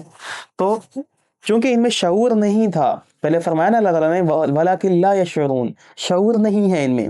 تو جب انسان میں شعور نہیں ہوتا تو پھر برا عمل انسان کی بصیرت کو چھین لیتا ہے، چیزوں کو انسان صحیح رخ سے نہیں دیکھتا، اور جو مخلص اور سچے اور ایمان والے لوگ ہوتے ہیں ان کو انسان بیوقوف سمجھنے لگ جاتا ہے۔ تو انہوں نے بھی یہی کیا، الا انہم هم السفہاء، حقیقت یہ ہے کہ یہ خود بیوقوف ہیں، ولکن لا یعلمون، اور یہ علم نہیں رکھتے۔ تو ایمان لانا یہ حماقت نہیں ہے بلکہ ایمان نہ لانا یہ حماقت اور بیوقوفی ہے۔ وَإِذَا لَقُوا الَّذِينَ آمَنُوا، جب یہ ملاقات کرتے ہیں ان لوگوں سے جو ایمان لائے، قالوا، تو کہتے ہیں آمنا، ہم ایمان لائے۔ یہ دھوکہ دے رہے ہیں، یہ مومنوں کو کیا کہتے ہیں؟ ہم ایمان والے ہیں۔ وَإِذَا خَلَوْا إِلَىٰ شَيَاطِينِهِمْ، جب یہ اکیلے ہوتے ہیں اپنے شیطانوں کی طرف، قالوا، تو وہ کہتے ہیں اِنَّا مَعَكُمْ، ہم تو تمہارے ساتھ ہیں، اِنَّمَا نَحْنُ مُسْتَهْزِئُونَ، ہم تو ان کا مذاق اڑاتے ہیں۔ تو شیطان سے مراد کیا ہے؟ پہلا تو یہ کہ جو منافق ہے وہ کبھی ایمان والوں سے اپنی دوستی اگر کرتا بھی ہے تو اپنے مفاد کے لیے کرتا ہے، اپنے فائدہ اٹھانے کے لیے کرتا ہے۔ یہ دھوکے باز اور مطلبی لوگ ہوتے ہیں، یہ فائدہ اٹھانے کے لیے بس ساتھ لگے ہوتے ہیں۔ شیطان کسے کہتے ہیں؟ ہر فسادی اور سرکش کو شیطان کہتے ہیں، چاہے وہ جنوں میں سے ہو چاہے وہ انسانوں میں سے ہو۔ بعض لوگ انسانوں میں موجود ہوتے ہیں، انسانوں کی شکل میں ہوتے ہیں، لیکن حقیقت میں کردار کیسا ادا کر رہے ہوتے ہیں؟ شیطان والا، ٹھیک ہے؟ تو لیکن اس شیطان کی پہچان کون کر سکتا ہے؟ جو خود مومن ہو۔ جو بندہ خود منافق ہو یا دھوکے باز ہو یا خود شیطان ہو تو اس کو ان کی پہچان نہیں ہوتی، وہ ہر ایک کو صحیح سمجھ رہا ہوتا ہے کہ نہیں میں خود صحیح ہوں تو یہ بھی صحیح ہے، ہاں، تو ہر ایک کو صحیح سمجھ رہا ہوتا ہے۔ تو ایسے لوگ پھر خیر کے نام پہ شر تقسیم کرتے ہیں، اور اچھائی کے نام پہ لوگوں کو برائی پھیلا رہے ہوتے ہیں۔ تو اللہ یستہزئ بہم، یہ بات کرتے ہیں جی ہم ان کا مذاق اڑاتے ہیں، اللہ تعالیٰ فرما رہے ہیں اللہ ان کا مذاق اڑاتا ہے۔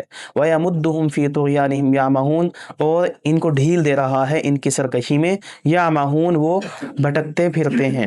تو جیسا کرو گے ویسا بھرو گے، جو انہوں نے کیا قیامت کے دن جب اللہ کے پاس آئیں گے تو ان کے اعمال کا پھر پورا پورا بدلہ ان کو قیامت کے دن دیا جائے گا۔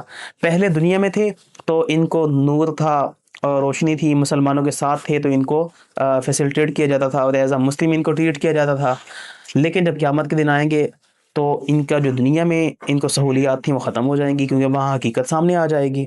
ہاں، اور ایسا بھی ہوگا کہ پولیس صراط پہ جانے لگیں گے تو پہلے ان کے پاس روشنی ہوگی، نور ہوگا، وہاں جب بیچ میں پہنچیں گے تو ان کا نور یا روشنی ختم ہو جائے گی، ٹارچ بند ہو جائے گی۔ اور ایسا بھی ہوگا کہ جنت کے دروازے تک پہنچ جائیں گے لیکن آگے دروازہ بند کر دیا جائے گا۔ تو دنیا میں یہ مسلمانوں کے ساتھ مذاق کرتے ہیں، قیامت کے دن پھر ان کے ساتھ مذاق کیا جائے گا۔ اچھا، فی طغیانہم یعمہون، یہ اپنی سرکشی میں بھٹکتے پھرتے ہیں۔ تو سرکشی جو ہے یہ حق کی راہ میں، حق کے راستے میں رکاوٹ ہوتی ہے، ہرڈل ہوتی ہے۔ مومن سرکش نہیں ہوتا بلکہ اللہ کے حکم پہ سر کو جھکا دیں۔ سرکش کسے کہتے ہیں؟ سر تو کہتے ہیں آپ کے جو ہیڈ ہے، سر ہے، اس کو کش کہتے ہیں کھینچنا۔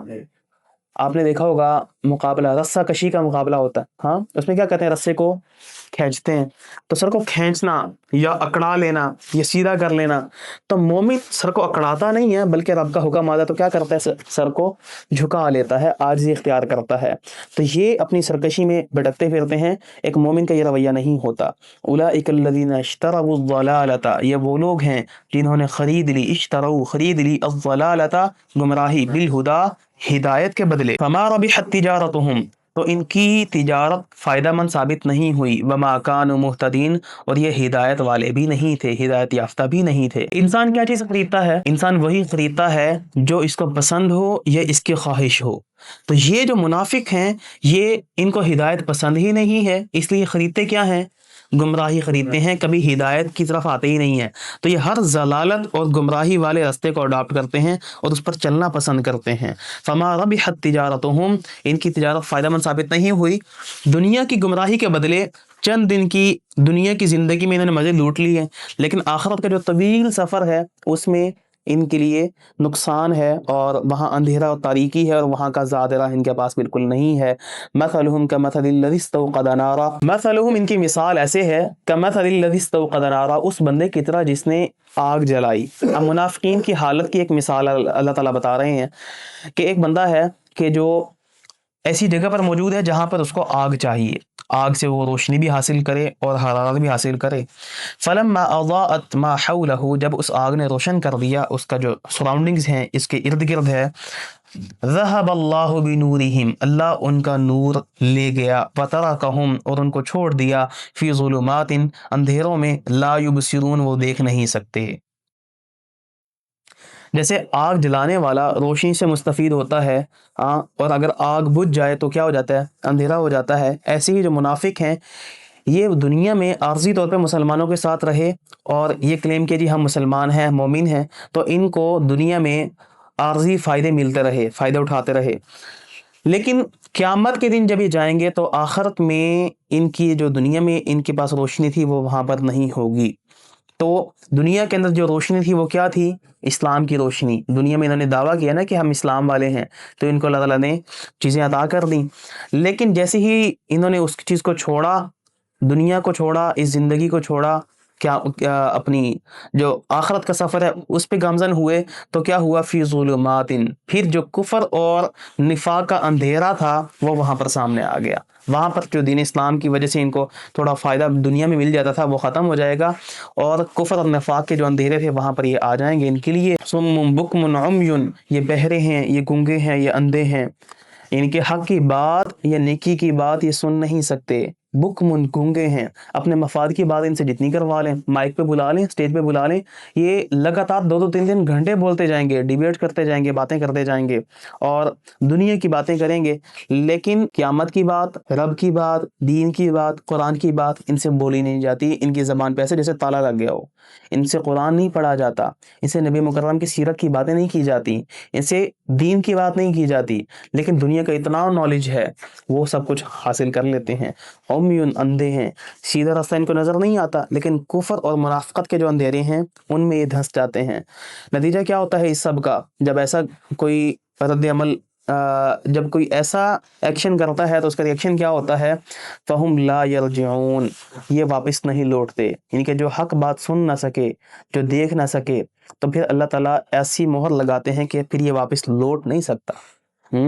تو یہاں سے ہمیں کیا پتہ چلتا ہے کہ اگر ہم چاہتے ہیں کہ ہم خود کو اور اپنے بچوں کو راہ ہدایت پر لگا دیں، آپ کا کوئی دوست ہے جو آپ جس کو چاہتے ہیں کہ یہ رستے پر، سیدھے رستے پر آ جائے، صراط مستقیم پر گامزن ہو جائے، راہ راست پر آ جائے، تو پھر اس کے کانوں میں قرآن کا رس گھول دیں، ٹھیک ہے؟ اگر قرآن کے تھرو وہ نہیں آتا اس راہ پر، تو پھر آپ جتنے مرضی دم درود کروا لیں وہ اس طرف آنے والا نہیں ہے۔ او کصیب، یا جیسے اب منافقین کی حالت کی ایک اور مثال اللہ تعالیٰ ذکر کر رہے ہیں، یا جیسے کصیب، جیسے زوردار بارش ہو، من السماء، آسمان سے، اس بارش میں فیہ ظلمات و رعد و برق، اس میں اندھیرے بھی ہیں، گرج بھی ہے، برق بجلی بھی ہے، یجعلون اصابعہم فی آذانہم، وہ اپنی انگلیاں اپنے کانوں میں ڈال لیتے ہیں، من الصواعق حذر الموت، بجلی کے کڑاکوں سے بچنے کے لیے کہ کہیں یہ اتنی زوردار نہ ہو جائیں کہ مجھے موت آ جائے، تو من الصواعق، بجلی کے کڑکنے کی وجہ سے اپنی کانوں میں انگلیاں ڈال لیتے ہیں، حذر الموت، تاکہ وہ موت سے بچ جائیں۔ یہاں پہ ان منافقین کا ذکر ہے جو منافق مسلمان ہو گئے تھے لیکن پھر تذبذب کا شکار رہے، لا الہ الا ولا الہ الا، نہ وہ ادھر کے رہے نہ ادھر کے رہے، وہ دیکھتے کہ جب حالات اچھے ہیں تو پھر یہ مطمئن ہو جاتے، جب دیکھتے کہ ابھی حالات جو ہیں وہ تکلیف دہ ہیں اور بڑے مسائل یا مصائب والے ہیں، تو پھر یہ ڈاؤٹس کا شکار ہو جاتے، شک و شبہ میں پڑ جاتے، پتہ نہیں اسلام سچا بھی ہے کہ نہیں ہے، رب پتہ نہیں ایگزسٹ بھی کرتا ہے کہ نہیں کرتا۔ ہاں، تو جو قرآن کے احکامات نرمی والے ہیں ان کو بڑا یہ شوق سے سنتے تھے، خوشخبریوں والے شوق سے سنتے، لیکن جب احکامات نازل ہوتے جہاد کے، جب احکامات نازل ہوتے سختی والے، تو پھر یہ اپنے کانوں میں انگلیاں ڈال لیتے جیسے انہوں نے کچھ سنا ہی نہ ہو۔ آج کے دور میں ہمارے بچوں نے کیا ڈالا ہوتا کان میں؟ ایئر پوڈز، ہیڈ فونز، ہاں، بند کیے ہوتے ہیں کہ کوئی نصیحت کی بات ہمارے کان میں آئے ہی نہ، گانے سنوا لیں جتنے سننے ہیں، ہاں، سنگلز کے نام ان کو پتہ ہوں گے، نیٹ فلکس کی جو سیزنز ہیں، ایپیسوڈز ہیں، ان کو پتہ ہوں گے، لیکن نصیحت کی باتیں ان کو نہیں پتہ ہوں گی۔ اگر کوئی کر بھی دیتا ہے تو کہتے ہیں جا مولوی اپنا کام کر جا جایا، میرے پیو نے تک میں نے کیا تو کیا نہ آ رہا۔ تو جب تک خیر کی بات اندر نہیں جائے گی، جب تک خیر کی بات پر یقین نہیں ہوگا، جب تک مشکلات کو فیس کرنے کی ہمت نہیں ہوگی کہ اسلام کا جیسا بھی حکم ہے، چاہے وہ سخت ہے چاہے وہ نرم ہے، میں نے اس کو ماننا ہے، اڈاپٹ کرنا ہے، تو جب تک یہ چیزیں نہیں ہوں گی تب تک انسان پھر نفاق سے باہر نہیں نکل سکتا۔ نکلنے کے لیے ضروری ہے کہ آپ کو اپنے اندر یہ جرأت اور ہمت پیدا کرنی پڑے گی۔ حذر الموت، موت سے بچنے کے لیے، واللہ محیط بالکافرین، اور اللہ کافروں کو گھیرنے والا ہے۔ تو یہ احکامات سن کر کانوں میں انگلیاں ڈال لیتے ہیں کہ کہیں موت نہ آ جائے۔ اب بھائی موت آ بھی گئی تو کہاں جاؤ گے؟ اللہ محیط بالکافرین، اللہ پھر کافروں کو گھیرنے والا ہے، لوٹ کر تم نے پھر کہاں جانا ہے؟ اللہ کے پاس جانا ہے۔ یکاد البرق یخطف ابصارهم، قریب ہے کہ بجلی اچک لے ان کی نگاہوں کو، کلما اضاء لهم مشوا فیہ، جب ان کے لیے وہ روشنی کرتی ہے تو یہ چل پڑتے ہیں اس میں، واذا اظلم علیہم قاموا، جب ان کے لیے اندھیرا کر دیتی ہے تو وہ کھڑے ہو جاتے ہیں، ولو شاء اللہ، اگر اللہ چاہتا، لذهب، تو ضرور لے جاتا، بسمعہم، ان کی نگاہوں، ان کے کانوں کو، ان کی سماعت کو، وابصارہم، ان کی نگاہوں کو، بصارت کو، ان اللہ علی کل شیء قدیر، اور بے شک اللہ تعالیٰ بہت قدرت رکھنے والا ہے۔ تو کلما اضاء لهم مشوا فیہ، جب ان کے لیے روشنی ہو جاتی ہے، روشنی سے مراد کیا ہے؟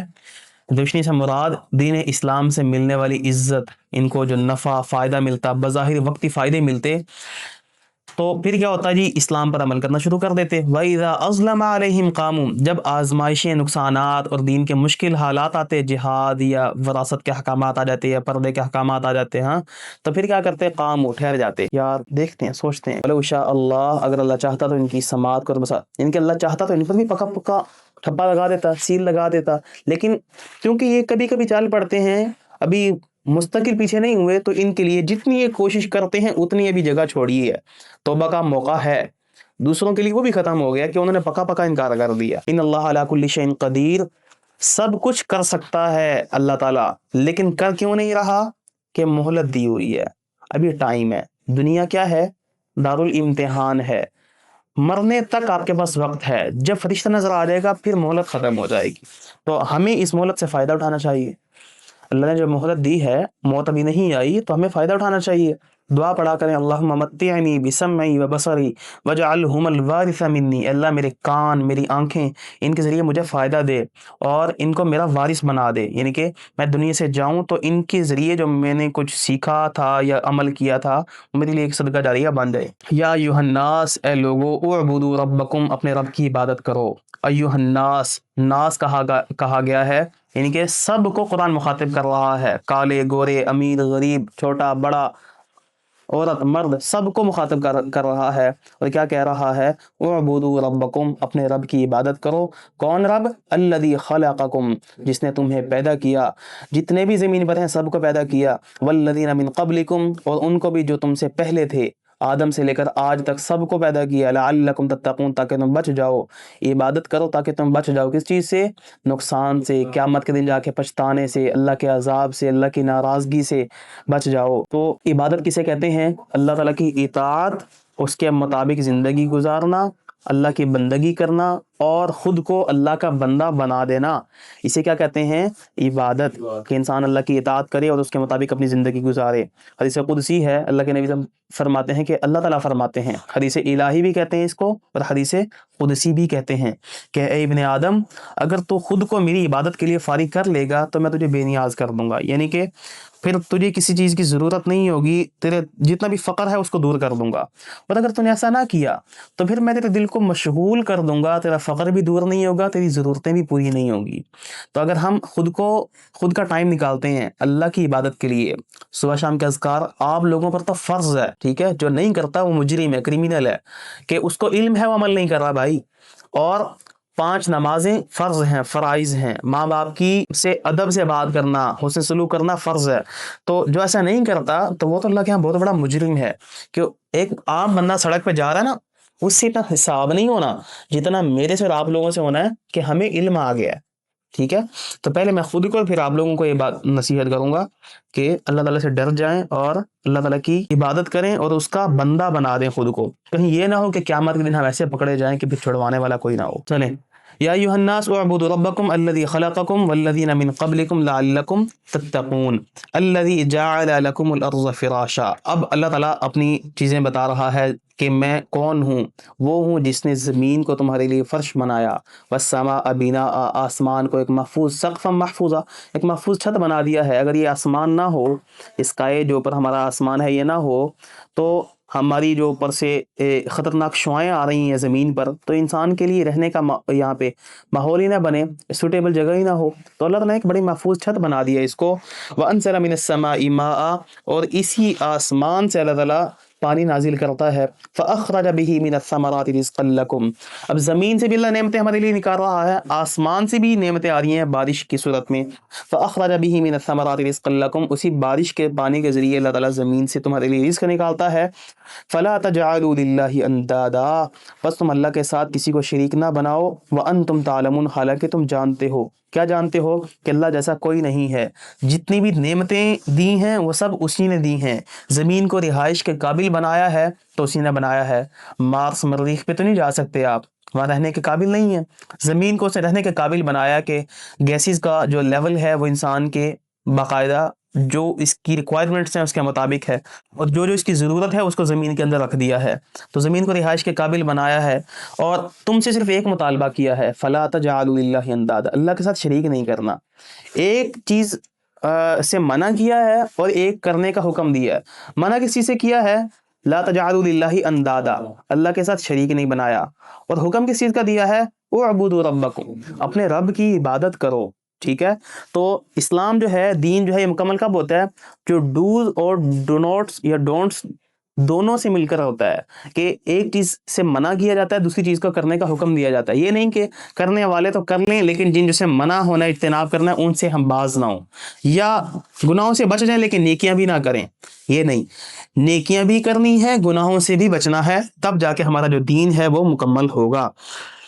وَأَنْتُمْ تَعْلَمُونَ، حالانکہ تم جانتے ہو، وَإِن كُنْتُمْ فِي رَيْبٍ، اور اگر ہو تم کسی شک میں، مما اس سے جو نزلنا ہم نے نازل کیا، علی عبدنا اپنے بندے پر، کیا نازل کیا؟ قرآن مجید، فَأْتُوا بِسُورَةٍ مِثْلِهِ، تو اس جیسی ایک صورت لے آؤ، وَادْعُوا شُهَدَاءَكُم مِّن دُونِ اللَّهِ، اور اپنے گواہوں کو بلا لو من دون اللہ، اللہ کے علاوہ، ان کنتم صادقین، اگر تم سچے ہو، یعنی کہ جو تم نے دعویٰ کیا ہے اس دعوے میں اگر تم سچے ہو کہ جو قرآن ہے یہ انسان کا کلام ہے، رب کا کلام نہیں ہے، تو پھر اس جیسی کوئی صورت تو لے کر آؤ۔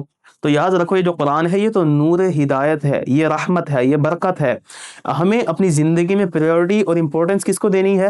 قرآن مجید کو دینی ہے، اور اس کے بغیر کوئی زندگی نہیں ہے۔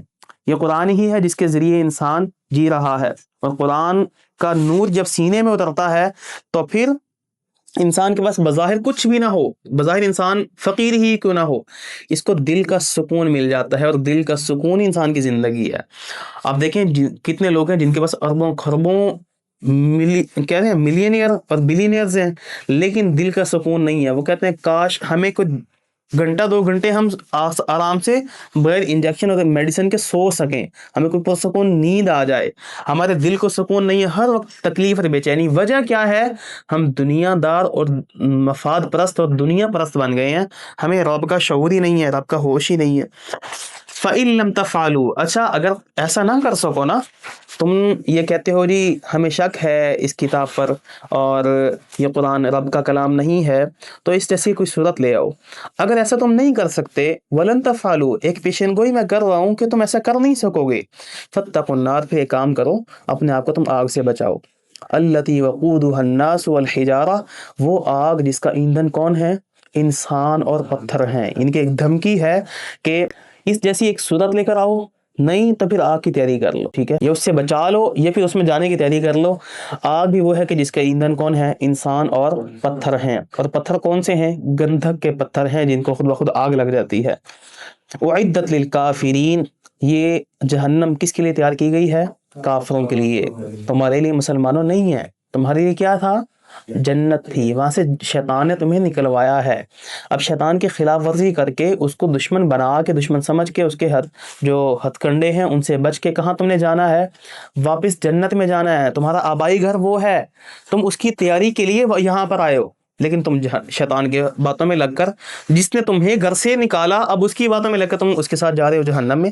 ایسا نہیں کرو، یہ جو جہنم ہے کافروں کے لیے تیار کی گئی ہے، اور کامیاب کون ہوگا؟ جو اس سے بچ جائے گا۔ وبشر الذین آمنوا، اور خوشخبری دے دیجئے ان لوگوں کو جو ایمان لائے۔ پہلے کافروں کے لیے وعید سنائی، اب اہل ایمان کے لیے جو ایمان لاتے ہیں ان کے لیے خوشخبری ہے۔ وہ لوگ جو ایمان لے آئے، وعملوا الصالحات، اور نیک عمل کیے، ان لہم جنات تجری من تحتها الانہار، ان کے لیے ایسے باغات ہوں گی جن کے نیچے سے نہریں بہتی ہیں۔ کلما رزقوا منها من ثمرات رزقا، جب اس میں سے کوئی ان کو پھل دیا جائے گا بطور رزق، قالوا، وہ کہیں گے ھذا الذی رزقنا من قبل، یہ تو ہمیں پہلے بھی دیا گیا۔ پہلی بات کہ جنت میں جانے کے لیے کیا کی چیزیں چاہیے؟ 2 چیزیں، ایک آپ کا ایمان ہونا اللہ پر، اور دوسرا عمل صالح ہونا، نیک عمل ہونا۔ انسان کا ایمان ہے، عمل نہیں کرتا پھر بھی پھنس جائے گا۔ ایمان نہیں ہے اور اعمال بڑے کر رہا ہے پھر بھی پھنس جائے گا۔ ایمان اور عمل صالح دونوں ضروری ہیں۔ اب عمل صالح سے مراد کیا ہے؟ 2 چیزیں ہیں، ایک کہ وہ عمل جو بھی ہم کر رہے ہیں وہ خالصتاً اللہ کے لیے ہو، اخلاص ہو، اس میں کچھ اور دنیا کا کوئی مفاد اس میں نہ ہو، صرف اللہ کی اخلاص اور رضا چاہیے۔ اور دوسرا یہ کہ وہ عمل سنت کے مطابق ہو۔ عمل صالح کی 2 شرائط ہیں کہ وہ اخلاص والا ہو اور سنت کے مطابق ہو، اللہ کے نبی کے بتائے گئے طریقے کے مطابق ہو۔ جب کلمہ ان کا پڑھا ہے، جب دین ان سے لیا ہے، تو پھر عمل بھی ان کے مطابق کرنا پڑے گا نا۔ ہاں، خود ساختہ اپنے بتائے گئے طریقے کے مطابق کوئی عمل ہوگا وہ قبول تو نہیں ہوگا۔ تو عمل صالح کون سا ہوا؟ جو اخلاص والا ہوگا اور سنت کے مطابق ہوگا۔ ہاں، تو سوئے میں جا کے بیٹھے، جو اخلاص والا ہوگا اور سنت کے مطابق ہوگا۔ اچھا، عمل کے لیے آپ کو کیا کرنا ہے؟ سب سے پہلے جو 2 چیزیں ضروری ہیں عمل کے لیے، وہ کیا ہے کہ آپ کو علم ہونا ضروری ہے اور صبر کرنا ضروری ہے، ٹھیک ہے۔ علم ہوگا تو آپ عمل کریں گے، اور صبر کب تک کرنا ہے؟ آپ نے حتی یأتیک الیقین، مرنے تک، آخری وقت تک آپ نے صبر کرنا ہے، اپنے نفس پر بھی، شیطان کی جو ہرڈلز ہیں، یہ رکاوٹیں ہیں، ان پر بھی، اور تکلیف اور مسائل پر بھی، ٹھیک ہے، صبر کرنا ہے۔ وبشر الذین آمنوا وعملوا الصالحات، یہاں تک سمجھ آ گئی؟ جنت میں جانے کے لیے ضروری کیا ہے؟ ایمان اور عمل صالح۔ عمل صالح کے لیے کیا ضروری ہے؟ علم اور عمل صالح کے لیے ضروری کیا ہے؟ اب عمل کب کریں گے؟ جب آپ کا علم ہوگا اور صبر کریں گے. ہاں عمل صالح کہتے کس کو ہیں؟ وہ عمل جو اخلاص والا ہوگا اور اللہ کے نبی کے بتائے گئے طریقے کے مطابق ہوگا. ٹھیک ہے چلیں. اچھا جو ایسا کرے گا اس کے لیے کیا ہوگا؟ ان لہم جنات تجری من تحتها الانہار، ایسے باغات ہوں گے جن کے نیچے سے نہریں بہتی ہیں. کلما رزقوا منها من ثمرۃ الرزق، جب ان کو کوئی پھل اس میں سے دیا جائے گا بطور رزق، قالوا هذا الذي رزقنا من قبل، یہ کہیں گے تو پہلا وہی پھل ہے جو ہمیں پہلے بھی دیا گیا تھا. واتوا به متشابہا، اور وہ دیے جائیں گے اس سے ملتا جلتا. ولہم فیہا ازواج مطہرہ، اور ان کے لیے اس میں جوڑے ہوں گے، اسپاؤسز ہوں گے مطہرہ، انتہائی پاکیزہ، دنیا کی آلائشوں سے محفوظ ہوں گے، نہ روحانی اور نہ باطنی طور پر، جسمانی طور پر. جسمانی ان کی آلائشیں یا گندگی، پسینہ، بدبو، تھوک، یہ چیزیں نہیں ہوں گی. اور جو باطنی ہیں کہ ان کے اندر حسد، کینہ، بغض، یہ چیزیں نہیں ہوں گی. وہم فیہا خالدون، اور وہ ہمیشہ اس میں رہنے والے ہیں. اب دیکھیں اہل ایمان جنت میں جائیں گے. اب دنیا میں بھی انسان کو لذت چاہیے تو تین چیزوں میں ہوتی ہے نا. انسان کو اچھا بہترین گھر مل جائے، کھانے میں اس کی جو ڈائٹ ہے وہ اچھی ہو جائے، اور اگر خاتون ہے تو اس کا اچھا شوہر مل جائے، اگر مرد ہے تو اس کے لیے اچھی بیوی مل جائے. یہ تین چیز اس کو مل جاتی ہیں تو اس کے لیے دنیا میں لذت ہی لذت ہے. ایسے ہے اللہ نے یہی چیزیں جنت میں بھی رکھ دی ہیں کہ اس کے لیے رہائش بھی بہترین ہوگی، اور اس کا کھانا بھی شاندار ہوگا، اور اس کے لیے بیویاں بھی پاکیزہ ہوں گی. اور خالدون، ہمیشہ رہنے والے ہیں. دیکھیں دنیا میں ہر چیز کیا ہوتی ہے؟ عارضی ہوتی ہے. کچھ بھی ملتا ہے اس کی کوئی نہ کوئی ایکسپائری ڈیٹ ہوتی ہے کہ نہیں ہوتی؟ ہاں بیوی بھی مل جائے اس کی ایکسپائری ڈیٹ ہوتی ہے 50-55 کے بعد ایکسپائر ہو جاتی ہے. ہاں لیکن وہاں پہ ایسا نہیں ہوگا. وہاں آپ جائیں گے تو واپسی نکلنے، اب دنیا میں ہیں ہم ویکیشنز پہ بھی جاتے ہیں ناردرن ایریاز کے اندر، تو واپسی کیا ہوتا ہے جی 10 دن بعد 12 دن بعد ٹرپ ختم ہو گیا، واپسی جو لو جا کے اپنے کام کاج پہ لگو. ہاں محنت مزدوری کرنی ہے یا پڑھنا ہے، جو بھی کرنا ہے. لیکن جنت میں گئے تو پھر واپسی کا کنسیپٹ ہی نہیں ہے. پھر گئے تو بس پکا پکا وہیں لوٹنے والا. ان کی یہ ڈر نہیں ہوگا کہ میں نے واپس بھی جانا ہے. تو ان اللہ لا یستحی ان یضرب مثلا ما بعوضۃ فما فوقها، اللہ تعالیٰ نہیں حیا کرتے، شرم کرتے کہ وہ بیان کریں کوئی مثال، ما بعوضۃ، خواہ وہ کسی مادہ مچھر کی ہو، فما فوقها، یا اس سے کچھ اوپر ہے اس کی ہو. اللہ تعالیٰ جب بھی کوئی بات کرتے ہیں یا کلام کرتے ہیں تو جو بات نہیں سمجھنا چاہتا وہ کیا کرتا ہے؟ اللہ کے کلام میں نقص نکالتا ہے، اس میں سے پوائنٹس نکالتا ہے کہ یہ جو ہے نا یہ رب ہے، پھر آپ کو یہ کلام زیب دیتا ہے، وہ ایسی بات کرتا ہے، اس کے لیے یہ الفاظ یا ایسی مثالیں اس کو زیب دیتی ہیں. بڑا ہے رب، اس طرح کہ وہ نا کاؤنٹ کرتا ہے یا اس میں سے نقطے نکالتا ہے، نقطہ چینی کرنے کے لیے، نقص نکالنے کے لیے ہے. اللہ تعالیٰ فرما رہے ہیں فَأَمَّا الَّذِينَ آمَنُوا، ایمان والا جو ہوتا ہے نا، رہے وہ لوگ جو ایمان والے ہیں، فَيَعْلَمُونَ أَنَّهُ الْحَقُّ مِنْ رَبِّهِمْ، تو جانتے ہیں کہ یہ جو مثال ہے، یہ جو کلام ہے، یہ سب کچھ کس کی طرف سے ہے؟ رب کی طرف سے ہے، اور وہ کون ہے؟ حق ہے. وَأَمَّا الَّذِينَ كَفَرُوا، جس کی دل میں پہلی کھوٹ ہے، کفر ہے، وہ کیا کہتا ہے؟ فَيَقُولُونَ مَاذَا أَرَادَ اللَّهُ بِهَذَا مَثَلًا، وہ کہتا ہے کہ اس رب ہے، وہ یہ مثال بیان کر رہا ہے ایک مچھر کی، ایک مکھی کی، وہی حقیر سی مثال بیان کر کے رب چاہتا کیا ہے، کیا کرنا چاہتا ہے؟ یضل به کثیرا، اللہ تعالیٰ فرماتے ہیں وہ اسی مثال کے ذریعے یا اسی کلام کے ذریعے وہ ایک کثیر تعداد کو گمراہ بھی کر دیتا ہے. ویہدی به کثیرا، اور ایک کثیر تعداد کو وہ ہدایت بھی دے دیتا ہے. دیکھیں جیسے بڑی مخلوقات رب کی قدرت کا شاہکار ہے نا، ویسے ہی جتنی چھوٹی یا باریک مخلوق ہوگی وہ بھی اللہ کی قدرت کا ویسے ہی شاہکار ہے. ٹھیک ہے، اور ویسے بھی حیا بنتی نہیں ہے کہ آپ دیکھیں مچھر کو ذرا دیکھیں، مچھر کی فزیولوجی یا ساخت کو دیکھیں تو اس کی آپ حیران رہ جائیں گے، دنگ رہ جائیں گے کہ اس کی ہم سے زیادہ آنکھیں ہیں اور ہم سے زیادہ تیز بھاگتا ہے، اور ایسا اس کے اندر اللہ تعالیٰ نے چیزیں رکھی ہیں کہ انسان واقعی حیران ہو جاتا ہے. اب ذرا اس پہ نا تھوڑی ریسرچ کیجئے گا کہ مچھر کی جو ہم تو صرف ایک وہ دیکھتے ہیں نا کہ سامنے چھوٹا سا پتنگا ہے، ذرا کبھی اس کی مائکروسکوپک جو اسٹڈی ہے اس کو ذرا پڑھیے گا کہ اللہ نے اس میں بھی پورا نظام رکھا ہے. بھائی وہ خالق ہے، اس نے ایک چیز، اس نے کہا رب العالمین ہوں میں، تو جہان میں جتنا بھی کچھ ہے سب کا اس نے ایک پورا ڈسپلن، ایک نظام رکھا ہے. وما یضل به الا الفاسقین، وہ گمراہ نہیں کرتا مگر کس کو؟ فاسقوں کو. یعنی کہ وہ بندہ جو ہدایت چاہتا ہے اس کو اللہ ہدایت دیتا ہے، جو ہدایت چاہتا ہی نہیں ہے تو اللہ تعالیٰ اس کو پھر گمراہ کرتے ہیں، اس کو ہدایت نہیں دیتے. الذین ینقضون عہد اللہ، وہ لوگ جو عہد کو توڑ دیتے ہیں اللہ کے، من بعد میثاقہ، اس کو پختہ کرنے کے بعد. یا کون سا عہد مراد ہے؟ عہد الست، دنیا میں آنے سے پہلے روحوں سے اللہ تعالیٰ نے ایک عہد لیا تھا، وعدہ لیا تھا، الست بربکم، کہ میں تمہارا رب نہیں ہوں؟ سب نے کیا کہا تھا؟ بلا، کیوں نہیں، آپ ہی ہمارے رب ہیں۔ دنیا میں آنے کے بعد انسان رب کو بھول جاتا ہے، تو عہد الست کو بھول جاتا ہے، اس عہد کو توڑ دیتا ہے۔ وَيَقْطَعُونَ مَا أَمَرَ اللَّهُ، پہلے حقوق اللہ کا ذکر کیا، ساتھ ہی کیا کر دیا؟ حقوق العباد کا۔ وَيَقْطَعُونَ، اور کاٹ دیتے ہیں، ما امر اللہ، جس چیز کو جوڑنے کا اللہ نے حکم دیا تھا، ان یوصل بہ، ما امر اللہ بہ ان یوصل، اور اللہ تعالیٰ نے جس چیز کو جوڑنے کا حکم دیا تھا اس چیز کو کیا کرتے ہیں؟ یقطعون، کاٹ دیتے ہیں۔ وَيُفْسِدُونَ فِي الْأَرْضِ، اور زمین میں فساد کرتے ہیں۔ تو حقوق العباد دینے کی بجائے لوگوں سے کاٹ کر رکھتے ہیں، کسی سے ملتے جلتے نہیں ہیں، اینٹی سوشل ہوم ہے، نہ ماں کی خبر ہے، نہ بہن بھائیوں کی خبر ہے، نہ رشتہ داروں کی خبر ہے، ہاں فرسٹ کزن کے نام تک نہیں پتہ ہوتے، اور بڑا پراؤڈ فیل کرتے ہیں جی ہمیں پتہ ہی نہیں ہے، میں ان سے دور رہتا ہوں بھائی، میں پرے رہتا ہوں، اس شریکے سے میں باہر رہتا ہوں۔ ہاں عجیب سی ایک وہ کہتے ہیں ایک ٹائٹل لے دیا ان کو، اور سمجھتے ہیں کہ ہم بڑے سلجھے ہوئے لوگ ہیں، اور غریب کزن سے تو ویسے منہ نہیں لگاتے۔ تو اللہ تعالیٰ فرماتے ہیں اس کو میں نے جوڑنے کا حکم دیا تھا، صلہ رحمی کا حکم دیا تھا، تم کاٹ کے پراؤڈ فیل کر رہے ہو، چھوٹی چھوٹی بات میں موڈ آف کر دیتے ہو۔ کتنے ایسے لوگ ہوتے ہیں جو اپنی ماں سے، اپنے باپ سے موڈ آف کرتے ہیں، اور شرم کرو، غیرت کرو، حیا کرو۔ ہاں، اور اس سے بڑا گناہ کیا ہوگا کہ ایک انسان کیا کرتا ہے؟ اپنے والدین سے موڈ آف کر لیتا ہے۔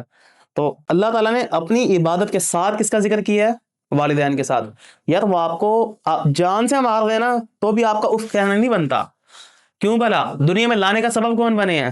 وہ بنے ہیں، ماں نے 9 ماہ اپنے پیٹ میں رکھا ہے، ذرا آپ کو 2 کلو کا بٹا تو اپنے پیٹ پہ لٹکا کے رکھو، کوئی 10 دن نہ اتارو، لگ جائے گا پتا۔ اور جب پھر اس کا پیدائش کا جو مرحلہ ہوتا ہے، جب ان بچے کی برتھ والا معاملہ ہوتا ہے، تو اس وقت اس کی جان نکل جاتی ہے ایک قسم کی، اس کو دوبارہ ایک قسم کی زندگی ملتی ہے، اتنی تکلیف دہ وہ مرحلہ ہوتا ہے کہ وہ آپ دیکھیں نا کہ مریم علیہ السلام کے متعلق اللہ تعالیٰ نے قرآن میں کیا فرمایا کہ انہوں نے کیا کہا؟ نسیم منسیہ، اللہ اتنا بڑا بھار بوجھ، کاش کہ میں اتنا عرصہ پہلے مر جاتی کہ دنیا میں بھولی بسری ہوتی، کسی کو پتہ ہی نہ تھا کہ مریم نامی کوئی خاتون دنیا میں رہتی تھی، اتنی تکلیف۔ تو ہم ان کے ساتھ یہ معاملہ کرتے ہیں تو غلط، بہت غلط ہے۔ میرے پاس کتنے ایسے کیسز بھی آئے کہ والدین، والدہ سسکیاں آہیں لے کے اس کی ڈسکی لے کے روتی اور کہتی کہ میرے بیٹے کو سمجھائے، میرے منہ پہ تھپڑ مارتا ہے۔ کچھ ایسے کیسز بھی آئے ہمارے پاس، اور ہمارے پاس ہی بڑھ کر گیا، بعد میں بچہ باغی ہو گیا، چھوڑ گیا، والد اس کے فوت ہو گئے، سن کے بندے کو رونا آ جاتا ہے یار کہ نہیں، اس کو سمجھاتی ہوں، منہ پہ تھپڑ مارتا ہے، اور چھوٹا بچہ نہیں ہے، بالغ ہے، باشعور ہے، دنیا میں بڑا، ویسے اس کا بڑا ایک نام ہے معاشرے کے اندر، اپنی اس سوسائٹی میں، اور اپنے آپ کو بڑا وہ کوئی فن خاص سمجھتا ہے، بڑی پھوت مارتا ہے۔ حقیقت اس کی یہ ہے کہ والدین کے ساتھ یہ معاملہ ہے۔ تو بہنوں کے حق مار کے ہم کیا کرتے ہیں؟ نمبر بلاک کر دیتے ہیں۔ پاس آئے تو ابھی 2-4 دن پہلے میں دیکھ رہا تھا فیس بک پہ ایک ویڈیو، بہن اپنے بھائی کے گھر گئی ہے حصہ لینے کے لیے، حق لینے کے لیے، تو انہوں نے 2 بھائی تھے، دونوں نے اس کو شوٹ کر دیا، گولی مارتی ہے۔ تو ایسے معاملات کرتے ہیں۔ اچھا ایسا کو کہا جائے نا قرآن پڑھیں، تو قرآن نہیں پڑھتے، قرآن سے دور بھاگتے ہیں۔ وجہ کیا جی؟ قرآن بندے کو پتر بنا دے گا، ہاں قرآن پڑھیں گے تو سدھرنا پڑے گا، تو قرآن سیدھا کر دیتا ہے نا، اس لیے پھر ہم قرآن سے دور بھاگتے ہیں۔ تو ایسا نہیں کرنا چاہیے بھائی۔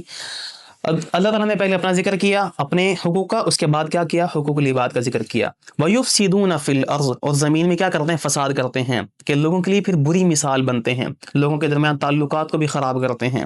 اولئک هم الخاسرون، یہ لوگ کون ہیں؟ جو لوزرز ہیں، یہ لوگ خسارہ پانے والے ہیں۔ کیف تکفرون باللہ، تم اللہ کا انکار کیسے کر لیتے ہو؟ وکنتم امواتا، اور حالانکہ تم مردہ تھے، فاحیاکم، پھر اس نے تمہیں زندہ کیا۔ کیف تکفرون، اب اللہ تعالیٰ تعجب کا اور حیرت کا اظہار کر رہے ہیں، تم رب کا کیسے انکار کر سکتے ہو؟ آج ہمارے ہاں کیا ٹرینڈ بنا ہوا ہے جی؟ ڈز گاڈ ایگزسٹ، ہاں اس نام پہ ڈیبیٹس ہو رہی ہیں۔ ابے بھائی یہ ٹاپک ہے کہ اللہ کے وجود کو ثابت کرنے چل پڑے ہیں۔ ایک سمپل سی بات ہے کہ موبائل میرے پاس پڑا ہوا ہے، کیا یہ بغیر کسی کے بنانے کے دنیا میں آ سکتا ہے؟ اس کا وجود ہو سکتا ہے؟ ایک بلب کے لیے ہم کہتے ہیں ایڈیسن نہیں تھا تو انوینٹ ہی نہیں ہوا بلب، ہاں، اور دنیا ایک پوری زمین، ایک کائنات کا ایک منظم نظام، اس میں تمام مخلوقات، ایک مخلوق کا اتنا پیچیدہ سسٹم، نظام، سب کچھ کیسے ہو گیا جی؟ نیچرلی ہو گیا ہے، بگ بینگ تھیوری کے ذریعے ہو گیا۔ ابے بھائی انسان بنو، اللہ تعالیٰ نے تمہیں پیدا کیا ہے، کیسے؟ کیف تکفرون باللہ، اس رب کا انکار کیسے کر سکتے ہو؟ وکنتم امواتا، جبکہ تم تو مردہ تھے، فاحیاکم، پھر تمہیں اس نے زندہ کیا۔ ہاں تمہارا تو دنیا میں وجود ہی نہیں تھا، تم ایگزسٹ نہیں کرتے تھے، اس نے تمہیں ایگزسٹنس دی ہے تو اب تم اس کی ایگزسٹنس پہ سوال اٹھاتے ہو. واہ. وَكُنْتُمْ أَمْوَاتًا فَأَحْيَاكُمْ، پھر اس نے تمہیں زندہ کیا، ثُمَّ يُمِيتُكُمْ، پھر وہ تمہیں موت دے گا. اب اس نے زندہ کیا ہے، زندگی دی ہے، تو زندگی کیا ہے؟ اللہ کی ایک بہت عظیم اور بہت بڑی نعمت ہے. تو اس کا حق کیا بنتا ہے کہ زندگی دینے والے کا شکر ادا کیا جائے، اپنی زندگی کو زندگی دینے والے کے حکم کے مطابق ڈھال دیا جائے، اس کی اطاعت میں گزار دیا جائے. وجہ کیا ہے کہ ہم نے مرنا ہے. ثم یمیتکم، تمہیں موت دے گا وہ. ساری زندگی ساری ہمیشہ کے لیے تم اس دنیا میں نہیں آئے، تم نے واپس لوٹ کر ہمارے پاس آنا ہے. ثم یمیتکم، تمہیں موت دے گا، پھر ثم یحییکم، ثم یحییکم، پھر تمہیں وہ زندہ کرے گا. اور زندہ کرنے کے بعد کیا ہوگا؟ حساب و کتاب ہوگا، اور ایک پورے آگے جنت جہنم کے آگے معاملات ہیں. ثم الیہ ترجعون، پھر تم اسی کی طرف لوٹ کر آؤ گے. هو الذی خلق لکم ما فی الارض جمیعا، یہ بات کرتے ہیں جی رب کی ایگزسٹنس پہ، اور رب وہ ہے جس نے تمہیں پیدا کیا ہے. اور خلق لکم ما فی الارض جمیعا، اس نے وہ سب کچھ پیدا کیا تمہارے لیے جو کچھ بھی زمین میں ہے. ہاں جو کچھ زمین میں ہے وہ سب کا سب کس کے لیے ہے؟ ہمارے لیے ہے. تو ہمیں کس کا ہونا چاہیے؟ اللہ کا ہونا چاہیے نا. ہم کیا کہتے ہیں؟ زمین کا سب کچھ ہمارے لیے ہے، تو ہمارا سب کچھ زمین کے لیے یا ان چیزوں کے لیے. ہم دنیا میں رب کو بھول جاتے ہیں، ہم اپنے ان اسباب کو بنانے میں اور حاصل کرنے میں لگ جاتے ہیں. ایسا نہیں ہونا چاہیے، بلکہ ایسا اب دیکھیں نا، آپ کسی کے گھر جائیں اور وہاں بچے بھی موجود ہوں، اور آپ کچھ کھانے پینے کو چیزیں کچھ لے کر جاتے ہیں، اور جا کے کہتے ہیں جی بچوں یہ سب کچھ آپ کا ہے. بچے انتظار کر رہے ہیں کب یہ جائے، اور سب کچھ ہمارا، اور بچوں کی خوشی کا کوئی ٹھکانہ نہیں ہوتا. ایسا ہے کہ نہیں؟ انسان کو زمین میں بھیجا، کیا کہا؟ زمین میں جو کچھ ہے سب کا سب تمہارا ہے. ہاں تم سے ایک مطالبہ ایک ہے، وہ کیا ہے؟ کہ تم میری اطاعت کرو. ہاں ثم، پھر استوا، و متوجہ ہوا، الی السماء، آسمان کی طرف، فسواہن سبع سماوات، پھر اس نے 7 آسمان درست کر کے بنا دیے. وہو بکل شیء علیم، اور وہ ہر چیز کا خوب علم رکھنے والا ہے. تو یہاں تک کافی ہے. پھر